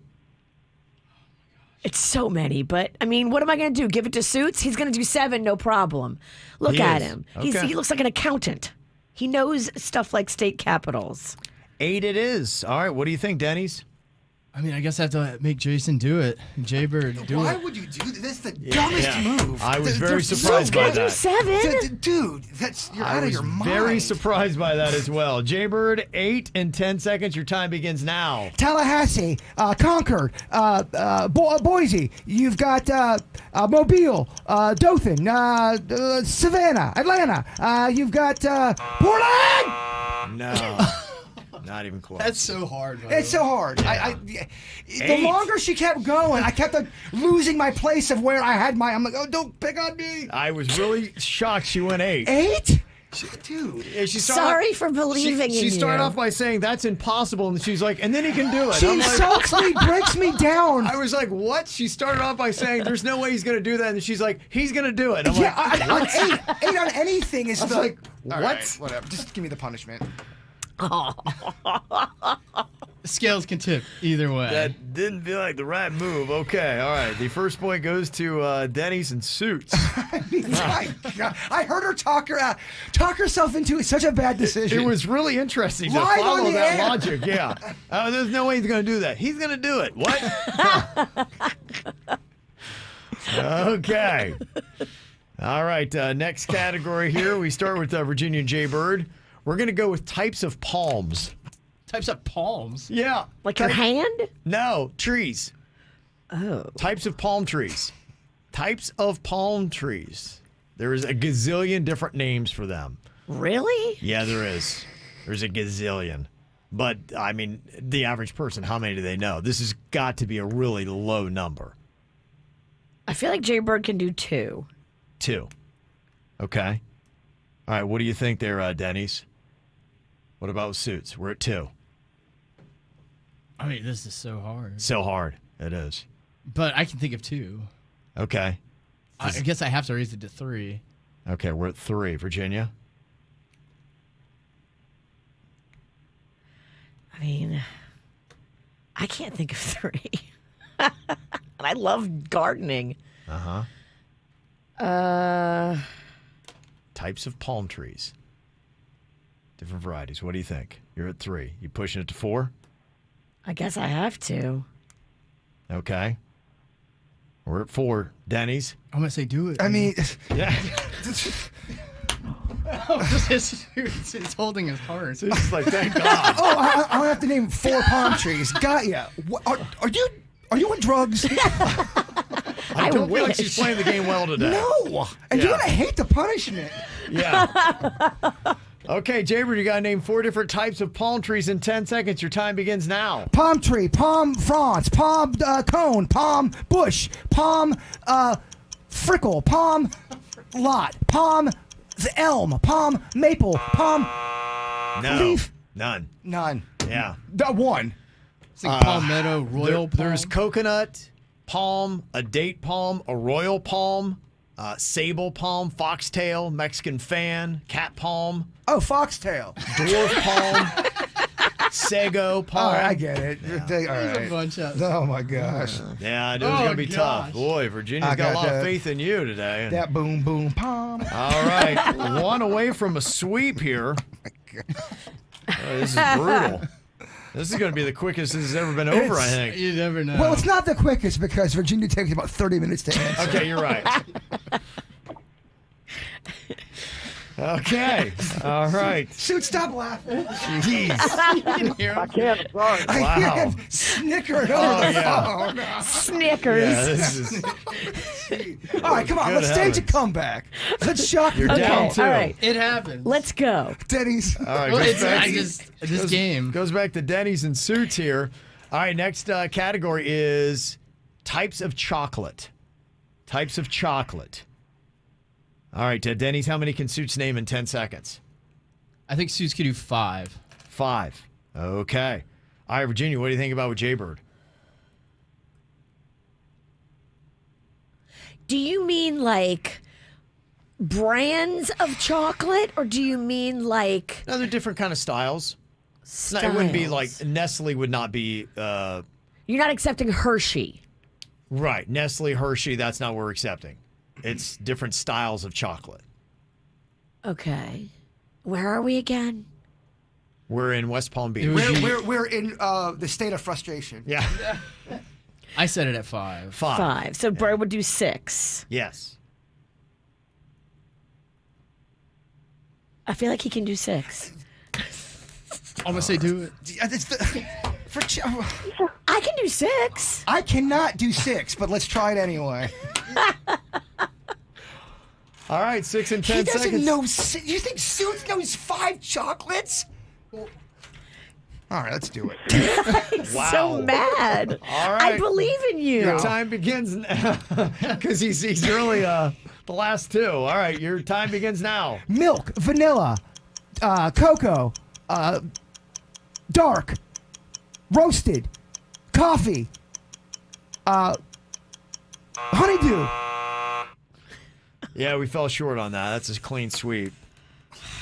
Would it be like Belgium? Milk, white, German. dark, semi-sweet, German chocolate. bittersweet, baking, sweet German, ruby, buttermilk, skim milk. Those are Yeah, all I just. types of chocolate. Yeah, Yeah. Okay, well, it's over. it's over. Damn. Quick. That was so Thank quick. you, Virginia. Yeah. Wow. That was a bloodbath. That was infuriating. That was not fun. Sorry for believing in you. Oh my I'm gosh. sure she gets the game. People are thinking that maybe Virginia needs to be drug tested. They're trying to figure out what exactly happened here today and her judgment on this with Do It Bitch. It was a 3. I mean, when do we ever have a sweep? It was boom, 3 and out. You know, the whole thing just felt a little off. I don't know. Yeah. The chemistry wasn't there today. And then she heard me bitching to Denny's. She came in and she's like, yeah, you could hear you in there. You were so upset. I can hear him screaming through the wall. Yeah. All he is over there. I mean, people think you're drunk right now. I swear I'm not. Well, then you should get drunk. Yeah. I just don't know what you were thinking. Yeah. So there you go. People were saying, well, the categories were tough, and they were. There were some tough ones in there, and I will tell you, we've played this game long enough that if you guys got any category ideas, let me know, because I think we might have to start rehashing. I mean, I think I've gone through probably several hundred at this point. So you're like, all right, what am I down to now? So it is getting a little challenging. I got one. Types of gumbo. Types of gumbo. Yeah. I think you should stop talking. She's just full of great ideas today, isn't she? So, yes, there we go. All right. So what we got here today is a punishment for the losers, and I did, for some reason, pick Virginia Jaybird. I told you. And I knew right away before we even started, after we did the whole gamblers, I'm like, I know I chose wrong. I could feel it in the air. Yeah, I'm like, that was just a bad idea on my part. So I will start it off here today. What you got to do, we got 10 clothespins. You got to get all 10 on your face at one time. This is very painful. It is. It really is. I would highly recommend staying away from near your eye area. It's very sensitive there. Yeah. It's tough and it's terrible. It's a bad idea to put clothespins on your eye. Well, the skin right by your eye. Okay, so the key is to just really try to do this as fast as you possibly can. And then hold it for like a couple seconds? Well, once you get the 10 on, you're good. That's just it. So it's how fast you go. All right. Uh-oh. Kevin's going. Oh, jeez. He's got one on his cheek, one fell off. Oh, boy. Oh, he's doing the lip. I don't know if that's the right move. He's going lip. Oh. Damn. Kevin's now at 5 or 6. He's struggling with the lip. That's where the pain. That's where the pain's at. He's now got an Abe Lincoln style beard. No, don't do the nose. How many is that? He's at 8. No, he's at 7. This will be 8 right here. How you feeling, Kevin? Right under the eye. That's the spot. That's 10. That's where the most pain is at. Isn't that 10? Oh, the nose is. And he's done. He's done it. He's done this. This is really. Oh, it hurts. Eyes are watering. Oh, it hurts. Oh, Cheryl. Oh, the pain. Oh, sugar. Oh, my whole face feels like it's swollen. Happy birthday. Happy birthday. You look like you got monkeypox. Happy birthday. You just aged 15 years. Oh, I did. Oh, my gosh. That's terrible. Oh, the pain on that. Oh, man. You got some marks. It looks like a badger got to you. Oh, it's awful. It feels like you have a venomous snake hanging off of your lips. Did you get hit in the face with a frying pan? Oh, I feel like it. Oh, that's terrible. Oh, I know. Look at his others. Oh, my whole face is puffy and swollen. Oh, my gosh. I feel like I just put my whole face into a beehive. Oh, that hurts so bad. All right. Oh, that's so terrible. Oh, why did I pick Virginia Jaybird? I don't know. Oh, what a terrible idea. You'll never do that again. No. Okay. Oh, man, it was a bad idea. I'll go next. Okay. All right, Bird's doing this. 10 clothespins. He's got to get on the face all at one time. As soon as you get 10 on, you're done. Oh, God. He's doing it pretty fast. I know. That was the thing. 3. I tried to put mine around my jawline, so the lip was the way to go. Oh, it hurts so bad. Yeah, it does. It's terrible. Oh, my gosh. Okay, Bird has got he's got 4, 5, 6. He's got 7 on right now. He's got 8 on his face. There's 9. You got 1 more you got to get, and then you're good. Okay, you did 10. That's 10. You're done. Oh no. Okay, no, that's 10. All right. Okay, there you go. Oh, my gosh. All right, maybe we have 1 extra. Okay. Oh, it's terrible. Oh yeah. Oh yeah. Oh boy. Oh man. Oh, okay. That's 11. You dumbo. You found another one somewhere. Yeah. You counted 11 I was gonna say. out. I didn't. Yeah, Denny gave you a Why free don't you one. give yourself an extra one? What? Stop. First of all, you stop yelling at me, okay? Denny's gave you a freebie. Second of all, he just gave me a trough of pins. He did. Denny's just set you up. Talk gave you about 11. sabotage. I think we counted out 10, and I left one on the counter right by Bird. I was gonna say, I'm like, how many's he And then I gonna gotta do? get belittled by the witch. Oh, you're the reason why we're in this mess. Oh my God, that was nothing short of awful. by the Oh way. man. Oh my Oh God. jeez. Oh man. Oh, that's tough. Okay. Here comes the Virgin. Oh man. Okay, Virginia, you got to get 10 clothespins on your face. As soon as you have 10 at one time, you're all good. If one pops off, you got to put it back on. She's got 2 on. Okay, she is going around the eyebrows. That's an Oh, interesting. I just heard I heard snapping a of snip. One's just hanging on. She's got 3. She's got 5 Oh, on it's- now. Okay, she's going around the eyes. She's got. She can't do her 4. eyes because the Botox fighting back. Okay, right now she's got 7. She is going 8, 9. She's, that snip. Oh man. Okay, 8, 9. She gotta get. Is that all of them? That's 10. Let's count Is them. that 10? 1, 2, 3, 4. Okay, I think Mississippi. she's good. All 5, right, Virginia, you're good. Ah. All right. All good, all paid. All right. Man, oh man. Oof. Wow. Ow. Yeah, that's tough. I just put him in every place that I have Botox. That probably Yeah. helps. Hoping that Yeah. Got no feeling there. Let me see. You have a few pockets. Yeah. A little bee sting. Wow.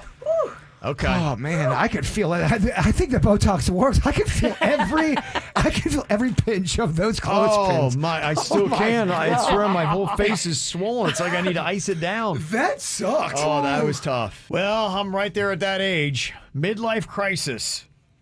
It's kind of interesting, the things that people will do as they get a little bit older, because you're kind of grappling with, you're not necessarily young, but you don't want to do all the old people things. So sometimes you can do things that look a little desperate, and you say, wow, you would think maybe you would have aged out of that. The old staple is that, for guys at least, they go get a sports car, Right. because it keeps them hot and young, and they want to, it's just something to get to make them feel like, okay, I'm not completely losing it. I'm not Sports over the car hill. with a ponytail. I've seen that combo a lot. Oh, yeah. Oh, yeah. Maybe you have one, not the other. Who knows? Maybe you just go with the ponytail. I mean, I have a ponytail, but I'm growing out because I know it looks bad. Okay, all right. I don't think it looks good. Okay. Or for comedy. So what about a midlife crisis without the money? What is the cheapest midlife crisis you can have? And I started looking through some of these answers. I'm like, I have definitely gone through a few of these. I think I'm in a few right now. But did you go through them because you were struggling with your age, or did you go through them because you just kind of liked what you were doing? Well, I think what it is, because it is, I got to tell you, it's an interesting little rub that sometimes you've got to ask yourself, because, you live your life how you have. And sometimes you forget that you're not 24 anymore, and you're still kind of acting like you're 24. And then when people look at you, you're going, does he think he's 24? Because in my mind, sometimes I still think I'm 24. I totally feel what you're saying. And with today looming as your last birthday in your 40s, next time you celebrate, it's going to have a 5 in front of it, homie. Crazy, right? I know. That's I know. crazy. Yep. So some of the things that you can notice, and one that stood out to me of all the answers we had of the midlife crisis for people who can't afford a sports car, partying with your young adult children's friends. And that is definitely one I'm trying to be more aware of, because yeah, I have gotten caught up in it, and They're fun. I remember my daughter's 21st birthday. We had the Pontiki, and I just went crazy and had a good time. And even just her last birthday that we had in March, I was out there, and the wife and I, we tried.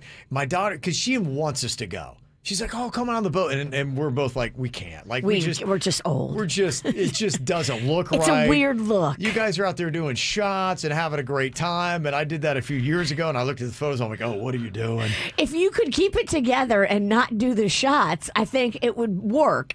But you're like me. If there's shots to be had, you want in. Well, and then you don't want to be the wet blanket either, Right. because everybody else is whooping it up. And then here you are standing over in the corner with your arms crossed, looking like you're not having a good time. So, yeah, the wife and I were just like, okay, we're trying to learn our lesson. I'm not over it, but that would be definitely one of my middle-aged faux pas.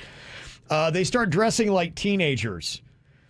Yes, that definitely can happen. Totally. I've seen it. Wait till you see what I wear tomorrow. You'll be like, oh, yeah, Kev's definitely going through it. I have got the same outfit that my 14-year-old son has that for some reason my wife and daughter thought I'd look great in.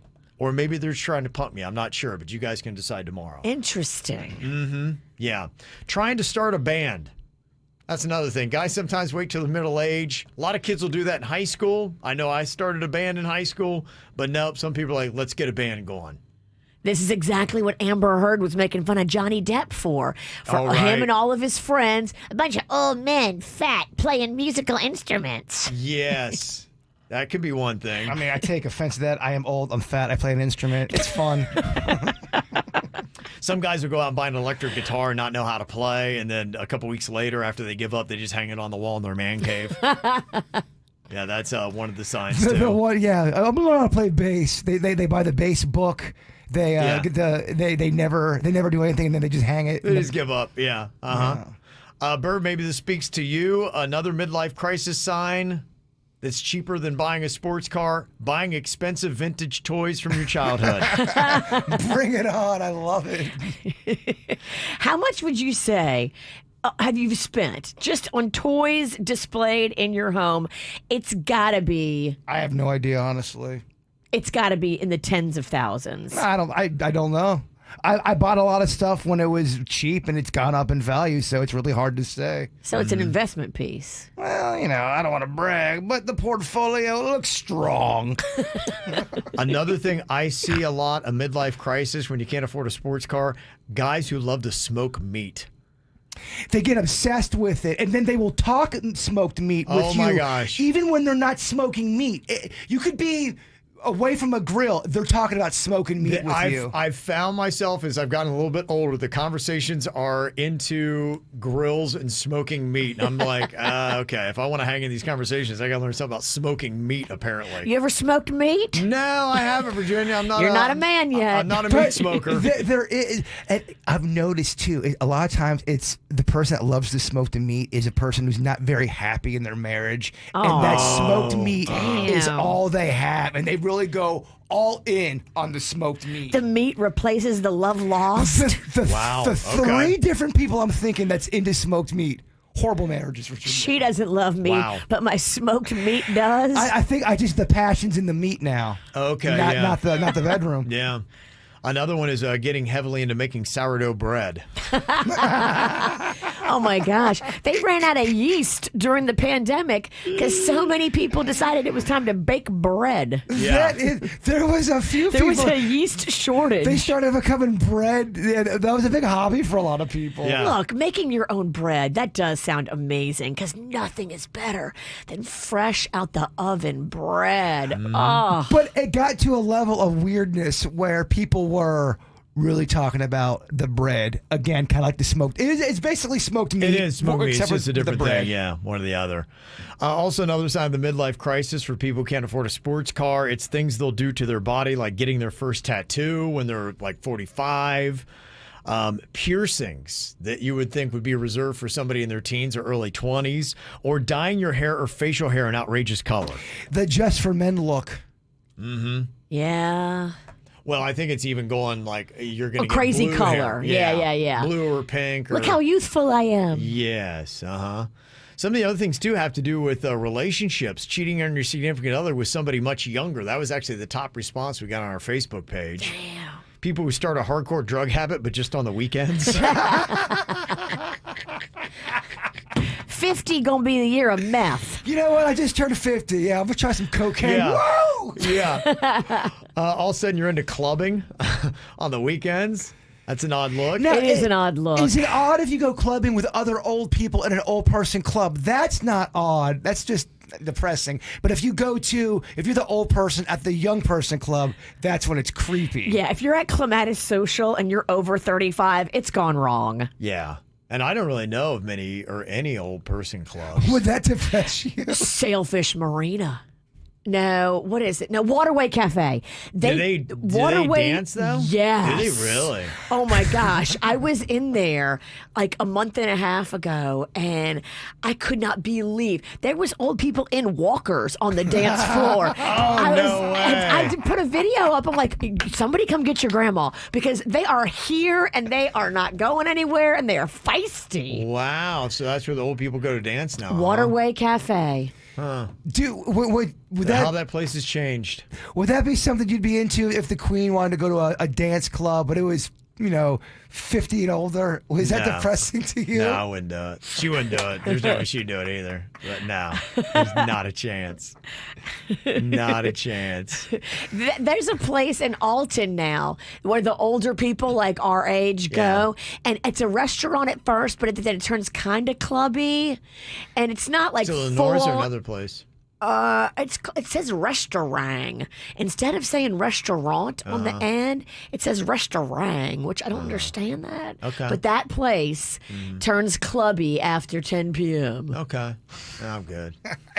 I could imagine if you went out and you saw Kevin and the Queen doing serious dancing at a club. I was like, what's going on over here? Oh, I'd be so happy. I'd be would same, yeah. I'd be happy, but I'd be like, Nah. You'd be up there dancing with them.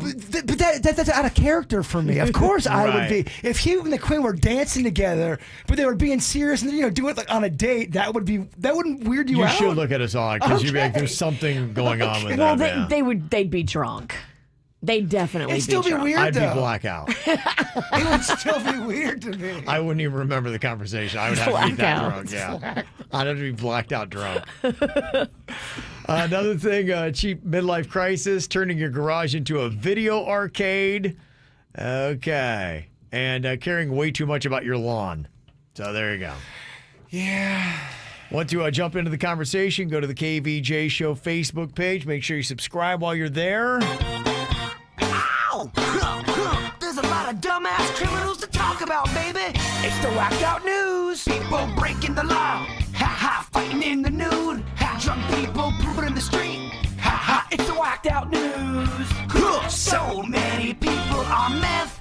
Ow!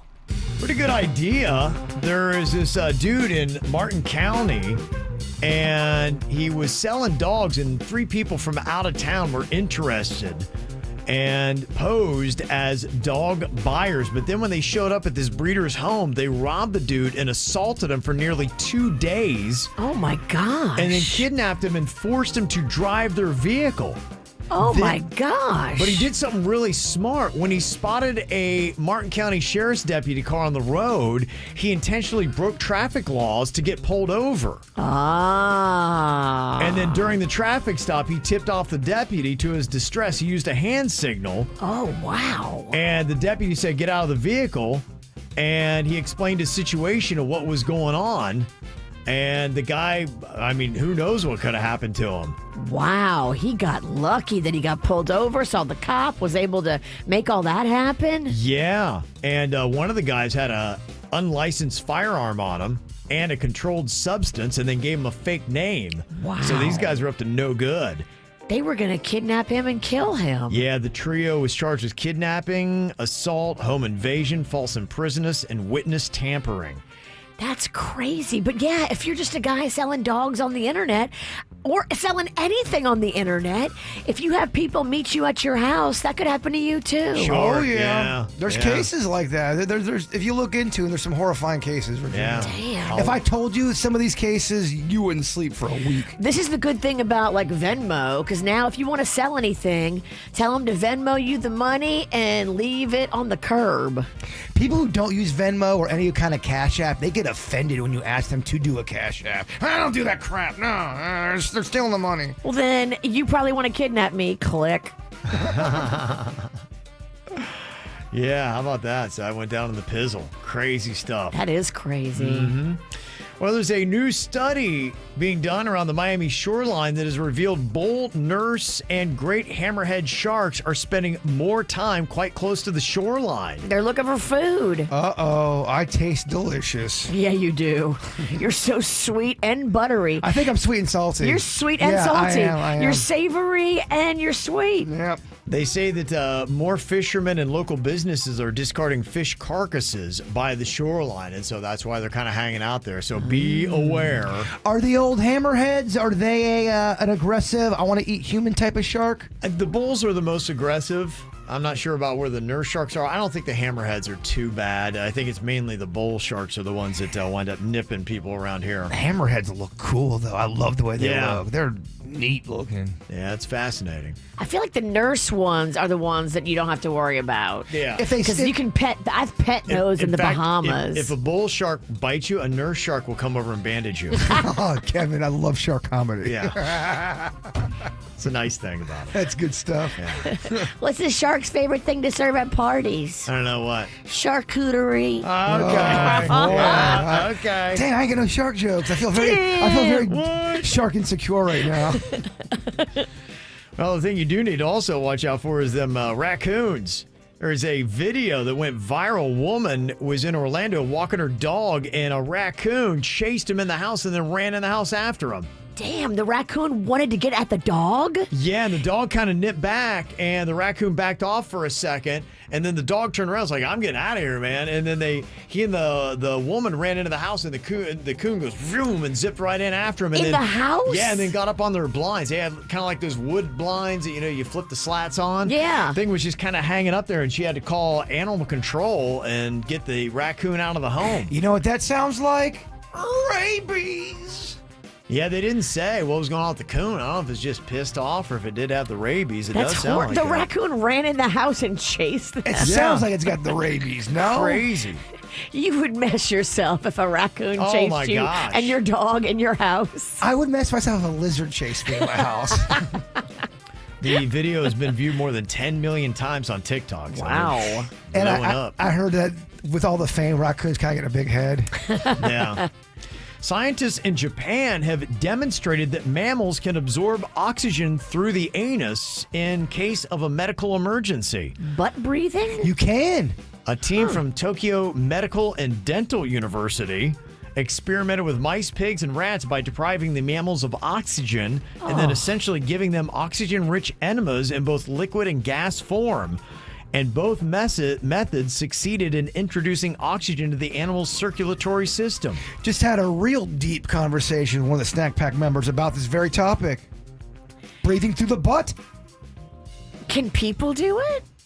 Well, they haven't tried on humans yet. I know a guy who'd volunteer. Oh, yeah? Suits? What if we sign Suits up for this? We don't tell him what he's going to do. We're like, Suits, you just got to go do this project. Oh, I think we'd all get fired. HR would probably Yeah. call us in because we can't Yes, do you signed up a member of your show to go get an anal breathing experiment. Hey, we probably wouldn't get in trouble. Like, oh, you guys. Radio. No. Yeah, so they say with a little assistance, the mammals were essentially breathing through their butts. Wow. They call it enteral ventilation, and it could be used to introduce oxygen to the body to save lives for people who are going through respiratory failure from illnesses, or imagine if you had pneumonia from COVID-19. Or let me ask you this. Let's say, I don't know, the Lake Park Strangler breaks in or the Palm Beach Garden Strangler breaks in, starts choking me, thinks Yeah. he's killing me. Like, in your face, I'm breathing through my butt. And then I play dead and then he leaves. Yeah, I don't think that would work out that way. And when you exhale, does it sound like a fart? You're bringing this topic to us, Kevin. Every time Yeah. you exhale, it's a. Yeah, it doesn't say anything about total respiration. It's just introducing oxygen into the body. I do know they always have those little things. That was a thing during COVID where they put on your finger and they'd be able to measure your oxygen levels that you have. That was a big Yes. thing. Yes. I know my mom's going through her COVID. They're always concerned about her oxygen levels. So they would be able to put the oxygen into your bloodstream. Now, I don't know, like I said, that it's respiratory where there's in and out. I think it's just in. I'm But, I mean, fascinated. yeah, is it really that crazy of a question to ask if I was getting strangled? If humans were able to develop this skill, you could try to breathe through your butt? That's a crazy question. Yeah, well, I think what it is, you would always need help. Like, you're not able to do it on your own. You don't have the respiratory devices out of your anus. They have to be able Unless to... you're already sleeping with it in your anus when he Yeah. comes in to strangle you, which You would have to have it handy, and then you'd be like, hold on real quick, and ram it in your...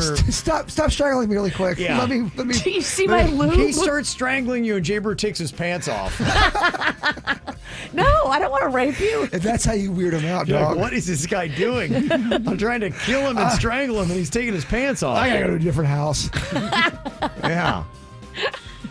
There's a Red Robin employee in North Carolina that was caught putting drug-laced edibles in several customers' to-go orders. I saw this story. Now, was there like a secret code word and those people got the drugs? Or was he just giving them to everybody like free samples at Costco? What it sounds like to me, this is somebody who was trying to start their own edible business, and they thought it was a good idea to give out free samples in the delivery because this is going to be their side hustle and they're going to break free. So they had the Rice Krispie treats, Fruit Loops, Sour Patch Kids, and they would put in a plastic bag with a business card. It was Kel's Sweet Treats, the incredible edible. And so in a sense, she was advertising to all the Red Robin customers. Huh. Yeah, so they fired her clearly, and she may be facing some massive legal issues as well. But you gotta admire her entrepreneurial spirit. Red Robin. Yes, she was just trying the side hustle. And there's a 103-year-old woman from Sweden that just broke the world record for the oldest tandem parachute jump. Wow. How about that? That's huh? fun. Good for her. Yeah. Thought that was pretty amazing stuff. Gosh, you hope it was a soft landing. I know. Damn. I think it was. The guy landed on her and she was soft. It was all good. He feels great. It was a beautiful moment. Yes. She didn't make it, but it was a beautiful moment. Yeah, but he's fine. He's doing great. He's thriving. Yeah.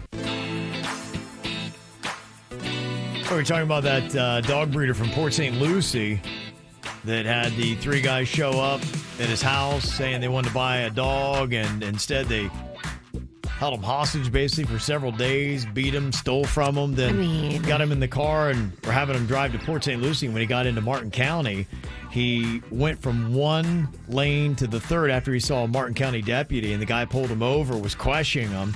And all three guys, and then the dog breeder got out of the car, and then after the stop, the three guys got back in, and the dog breeder behind his back was making kind of like a triggering gesture, like he was firing a gun, and the deputy called him back over and said, "What's up?" And he's like, "Hey, these three guys have got guns, and I'm being held hostage," and all that kind of stuff. So somebody did say the guy from the story, though, he was kidnapped. Apparently had been online showing off his money and dogs. And that's how they kind of got wind and said, "Hey, you know what? This guy's got money and dogs. Let's go rob him." So You're not in a rap video. You don't need to show off your stacks of green. yeah. So if that is the case, then yeah, it's kind of a cautionary tale of always watching about showing. And people want to do that. They want to floss and show the bling off on social media. But people are noticing, and they're like going, that'd be pretty easy. I mean, boy, look at that. That guy sure has a lot of extra cash. yes. Yeah, we could definitely make that happen. Well, somebody that apparently doesn't have a lot of cash is his husband, who sent us this email for KVJ Court, wants to get our ruling on this. He said, "I came home from work on Tuesday and walked into a whole new furniture set. There's a wraparound couch, recliner, coffee table.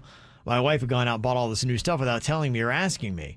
We've been trying to save money for a family vacation, and this is all going to set us back. She said she found a deal she just couldn't pass up, and I don't think it's okay. I think she should take it back and get our money back. This has to be the kind of thing we both agree on. But she thinks I'm overreacting and claims this was her doing a nice thing for our family and thinks that I'm just being ungrateful. Don't you think she should have to take back the furniture that she had no business buying in the first place without consulting me first?" Yeah, when you make a big purchase like that and you share finances, you have to talk about it first. Yeah. Just because you're like, oh, it's good for the family, doesn't mean that everybody was on board with that. I agree with the husband. Maybe I'm biased, but I think that's it. I couldn't even imagine if I tried pulling something like that on the Queen. She would right away. She'd be like, "Hey, we're taking it back." Like, it wouldn't even be a debate. And if I wanted to fight it, she'd be like, "All right, well, let's go get that divorce." I'm going to stab you first, though. Yeah. So right. we're all in agreement to break up. in agreement, she needs to take it back. I mean, I don't know what she's trying to do. I mean, it's something she wanted and she went out and got, and sorry. I mean, that's just part of being married. And if you got shared finances and you got shared goals that's agreed on, like a family vacation, and she's going to be, do you think the kids are going to care what kind of furniture Yeah. And that's what I thought we had this whole pact. We're going Right. to save money for the vacation, and now you're getting me a love seat. No. You can't be a dictator No. when you share finances. Everybody's gonna got to work. have a vote. Yeah, absolutely. I know you and Panda keep separate finances, but do you also have a middle nut for family stuff? That's the couple. No. So how does that work when you guys do family? If you guys have to buy family furniture, who pays for it? Well, it Who's just billed? depends. So we haven't bought anything like that in a while, but usually for like the major appliances and stuff like that, we'll put it on a Home Depot card. And you guys pay together? Yeah. All right. I'd like to see what goes on behind the closed walls of all your houses. And then if we go like out to eat, sometimes I'll pick up the check. Sometimes Panda will pick up the check. It just depends. Finances is one of those things you got to be on the same page. And if you don't want to do that, don't get married.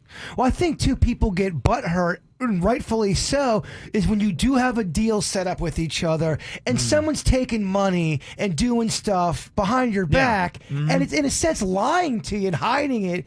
That's not cool. Especially because it sounds like she has just gobbled up the family vacation money for something that's selfish that she wants, but nobody in the family may even want it. She went rogue, and you Yeah. can't do that when you share finances. And we found out the furniture is the same kind of recliners I have. So it's just a terrible deal, Virginia. Yeah.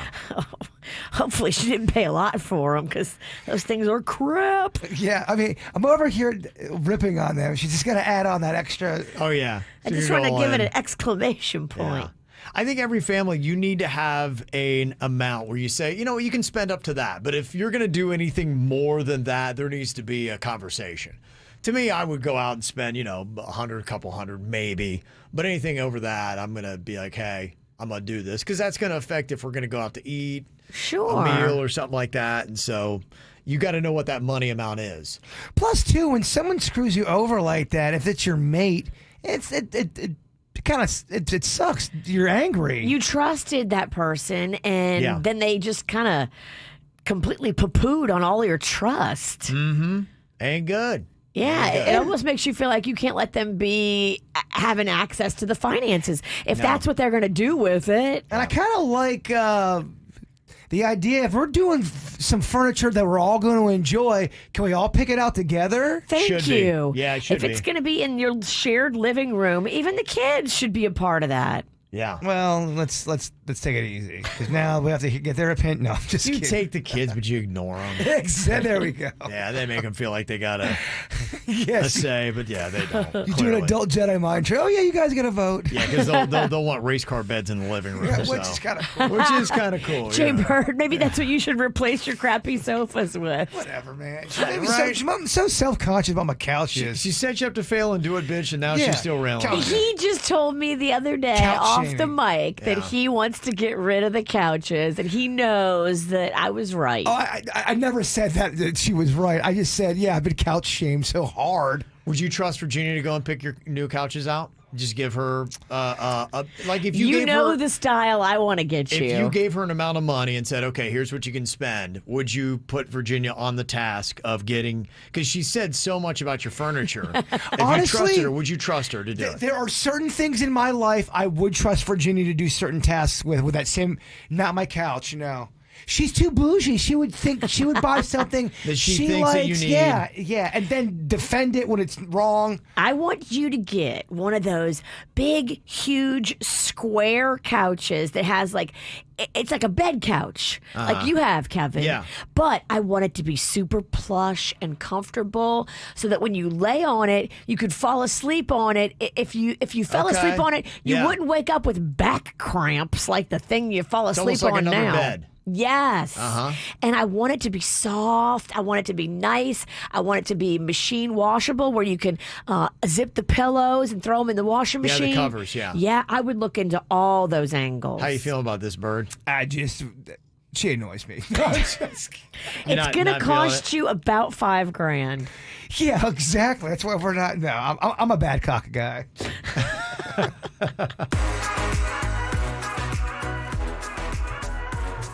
Well, sometimes you just start off the day on the wrong foot, and it just doesn't seem like it's going to get any better. Hopefully you haven't, but if you had and you're just going through misery right now, you can jump on the F My Life website. They've got people who are going through it themselves, posting up the miserable things they've gone through so you can have some company in your misery. Somebody posted up, they said, today I tripped on my coffee table and fell face first into my cat's litter box. What's worse is my cat was actually in there at the time. The cat got startled and angry and then ferociously fought back at my face. Oh, my. And then ran away terrified.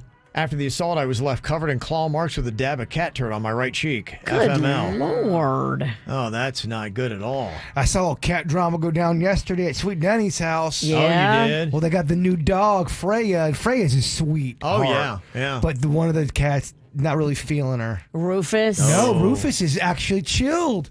Cool with the cat. Really? Yeah, it's May. Man. May doesn't. What does the cat do? Gets it, will corner a hiss a little bit, Yeah. kind of throw a little paw. Damn. Paw with the claw.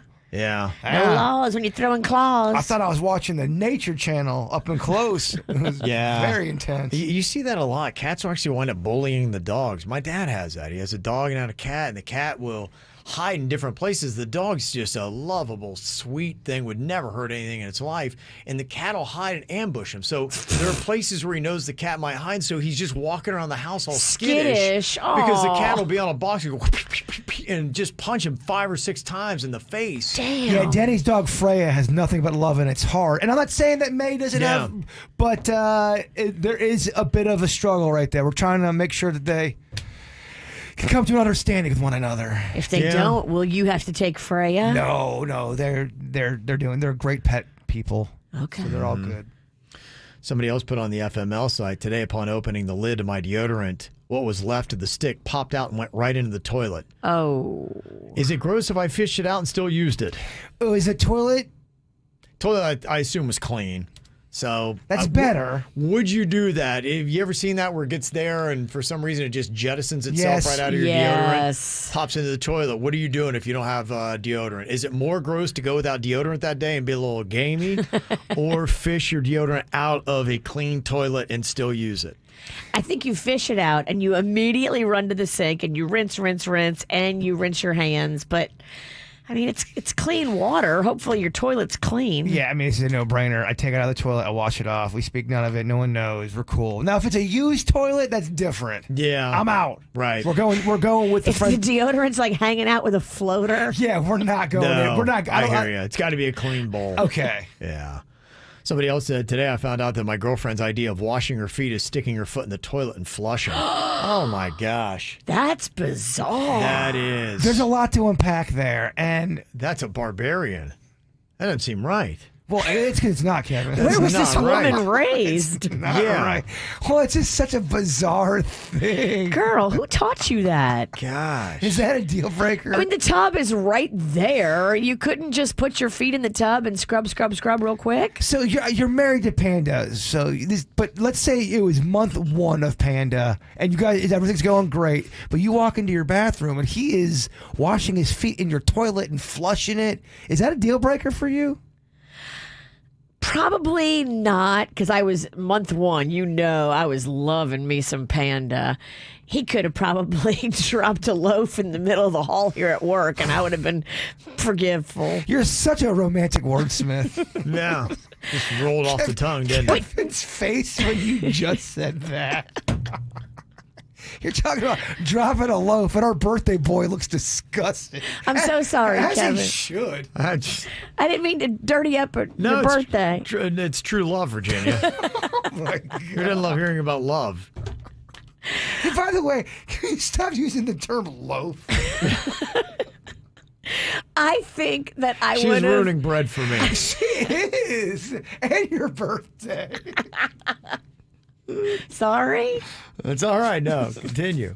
I would train him. I would have to work with him to never do that again. Okay. I couldn't date a guy that cleaned his foot in the toilet. You'd have to draw a line on it. Yeah, I would have to say, look, nobody does this. You're not being cool. Come on. I think some people are saying we're gross to do the deodorant thing. I think if it's a clean toilet, I don't think it's a big deal. I don't know that they're that bad. If it's clean and you're cleaning your toilet, I wouldn't think, but what do I know? Now, public toilet, if I was at work, No. and even on a clean toilet, I'm out. The public toilet at work, I feel like there's so many remnants. There's always remnants. I'm sorry I brought it back up, Kevin. I just don't understand how you can go to the bathroom and then flush the toilet and not look to see if you've left remnants. How? Really? Yeah, remnants is not a There's good thing. always remnants in the women's bathroom. Ladies, look for remnants. Stop saying that word. Oh, my gosh. We went from loaf to remnants. Yes. I mean, yeah. Seriously. I'm sorry. It's very. It's very fresh because I walked in there yesterday and I was like mad. Okay. She's working it all out here. So was somebody else. Maybe you don't drink 3 cups of coffee, lady. What about this? Would this be a deal breaker? Somebody posted this on the F My Life website. I don't know what my twin sister sees in her new boyfriend. He's such a creep. They were alone in a room last night, and today he comes up to me with this rapey grin and says, you know, since you guys are twins, now I know what your junk looks like, too. First of all, what dude calls a woman's privates junk? I would have to tell my twin sister, be like, you have to break up with this guy. I'm sorry. Junk? That is next level. That's terrible. That's awful. Dang. Somebody else put on the FML site, today an elderly patient complained because I used the words vaginal and breast. I work in an OBGYN's office. Yes, they use terrible potty language around me. What? What are you supposed to use? I don't know. That's what she's saying. At that point, if they're elderly, though, I just say to them, okay, what words would make you feel comfortable? Probably the pointer and the sitter. That's what we would call it. Yeah, I mean, just they're elderly. I would just use their words. Yeah. Mm-hmm. And somebody else said, my nice elderly neighbor died, and I was helping the family to sort out through their belongings. And I noticed a lot of the stuff that we were going through looked very familiar. In fact, a lot of the stuff is stuff I'd lost over the years. This jerk I found had actually been stealing things from my house for 9 years. What? Wow. How about that, huh? And then Your it all turned elderly up. neighbor that you thought you loved was coming in your house when you weren't home and stealing stuff? Or just you'd leave something out and it would just, I wonder what happened to that. Well, especially if it's someone that's lovable and that you thought was your boy, or your friend. That's a Sweet shocker. little neighbor. Yeah. Whoa. And somebody else posted on the FML site, today while sorting through my deceased mother's hoard of belongings, I found myself holding a necklace composed entirely of human teeth. Whoa. That's an odd little thing. Some people do that with teeth. They It's in, yeah, I mean, people keep them in an envelope, and, you know, that doesn't weird me out too much, but if they started drilling holes in them and made some kind of, like, what are you going to do, wear that? You would look like a cannibal, would you not? You would. If you're wearing human teeth? I feel like there are certain people that we know that would maybe display a necklace made of human teeth. Well, look, I know you're looking at me, but there was a time, I think we did. We kept my mom's dentures after she passed for a while, but I think we ended up getting rid of them. They're not on display.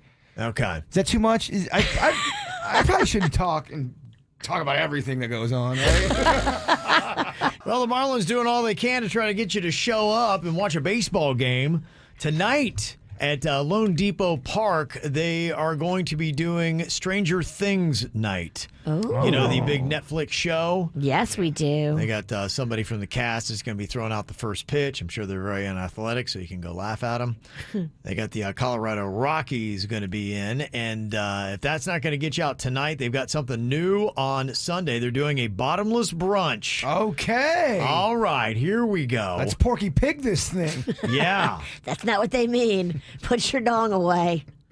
Yeah, they got bottomless mimosas, sodas. You get one brunch entree and a side with cafecitos and cortaditos, as well as admission to the game. All part of it going on. It's going to be in the Recess Sports Lounge pregame, and it'll be available for 2 hours prior to the pitch. So I guess you would go out in the morning and you'd load up on booze, and then you stumble down to your seat. And then 2 hours, bottomless mimosas. I like it. When you say bottomless sodas, though, shouldn't everybody do bottomless sodas? Well, I agree with the witch on all this the one. I think it's time? just if you don't want to drink, you got that option. Okay, In today's day and age, even with this tough economy, Virginia, I still believe in refills. me too. They do say that Marlins fans are the second biggest drinkers in Major League Baseball. Who's the first? Can we guess? I don't know who the first is. I only just zoned in on the Marlins. Should be the Milwaukee Brewers. Hey, you would hope, yeah. You I would mean, hope. they're the one team with an alcoholic beverage in their name. This is according to New York Gambling Online. 2,000 people were surveyed, and they say that Marlins fans have more than 3 drinks a game and spend an average of $22 on drinks every game. The bottom line is, South Florida people like to get turned. They just like to get turned down Yeah, here. they do. Sorry for having fun. Right. They say that Marlins fans also rank as the 4th biggest pre-gamers in Major League Baseball. You know, sometimes pre-gaming is better than the actual event. Amen. Oh, big time, yeah, because it's the party before. It's when you feel great, and then, yeah, a lot of times you get into the event and then you just fall asleep. Well, even going back to college or high school days, you go to these parties, but the pre-game is when the magic would happen a lot of times. Yeah. It was great. Early Absolutely. buzz, butterflies. You want to just throw caution to the wind on your birthday, do a little pregame at my place. Let's just get weird. What are we pre-gaming for? Life. Okay. Just as We're taking you to the track. whatever you want. Would your Okay. wife be pissed if we took you to the track? We abducted you? What are we going to be gambling on? We don't have to go to the track because it doesn't really make any sense. Let's don't listen to my friend. She's off. She's, I think, on something today. I'm not. You just after you've heard the whole culmination of Virginia on the show today, you're like, there's got to be something going on She's here. either on something or she needs to get on something. Yes. It's just off today. Yeah, so maybe this is smart doing the brunches. In fact, they've got another one scheduled when the Dodgers come to town on August 28th, so they're going to try it this Sunday. They got the Mets in town, so I know that's always a big attended game. There will be like 3 people from South Florida, and then New York. Then it's all New Yorkers, so that's going to be going on. So maybe jump in that if you want to check out the Marlins this weekend or tonight.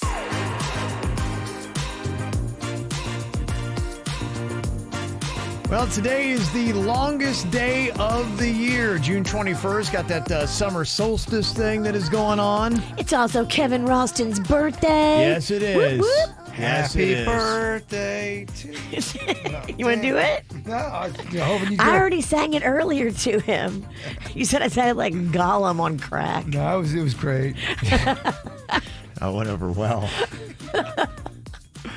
Today is also National Smoothie Day. Ooh. You might want to go maybe pop into your local smoothie store. Maybe they got some deals. What do you got on Rocco that? loves a smoothie. They are good when you. I never do smoothies, the fruit kind. When I do, Oh, I'm yeah. kind of refreshed after. Yeah. Oh, they're good things. I love a good old smoothie. I got my son one the other day. I'm trying to get him to do it, and it had peanut butter in it, and he didn't want to. He didn't want to drink it, but I'd spent $9 on this smoothie. It's not cheap. Oh my gosh, yes. That's why you got to go look for bargains. Ugh. Yeah, I don't know what it was. It's been a while since I've been in the smoothie market. And so I'm like, I just ordered it. Wouldn't even think. She's like, that's $9. I'm like, what? I'm like, I ordered one. She's like, yeah, that's one. I'm like, You need to get that BOGO smoothie. oh, no doubt. Yeah, Low so- budget smoothie. yeah. So look for them smoothie deals. So there you go. It's also National Selfie Day, World Music Day. All that's going to be going on. So lots of things you can check out. All right, we got the After the Show podcast going to be coming up here. Got a lot of your emails we'll get to. It's going to be live in about 15 minutes on YouTube. Get it on demand, too, on our WRMF app, where if you take the keyword grand, you could pump up your summer with a 4-day, 3-night stay at the Carré Royale Orlando and get $2,000 in cash. Again, the keyword is grand. Randy's got another keyword for you coming up here just after 10 a.m. All right, Bird, wrap us up today with your thought. No pressure. This is going to set the tone for Kevin's birthday all that's day. Right. Yeah, Well- yeah, it's got to be good. Happy birthday to you, dearest friend of mine. I hope you have a day that is simply divine. I love it. It rhymes. Let's crack open some That's of the that end of wine. it? Well, I mean, it's good. Let's crack open some wine. Let me massage you in 60. All right. The KVJ Show on 97.9 WRMF.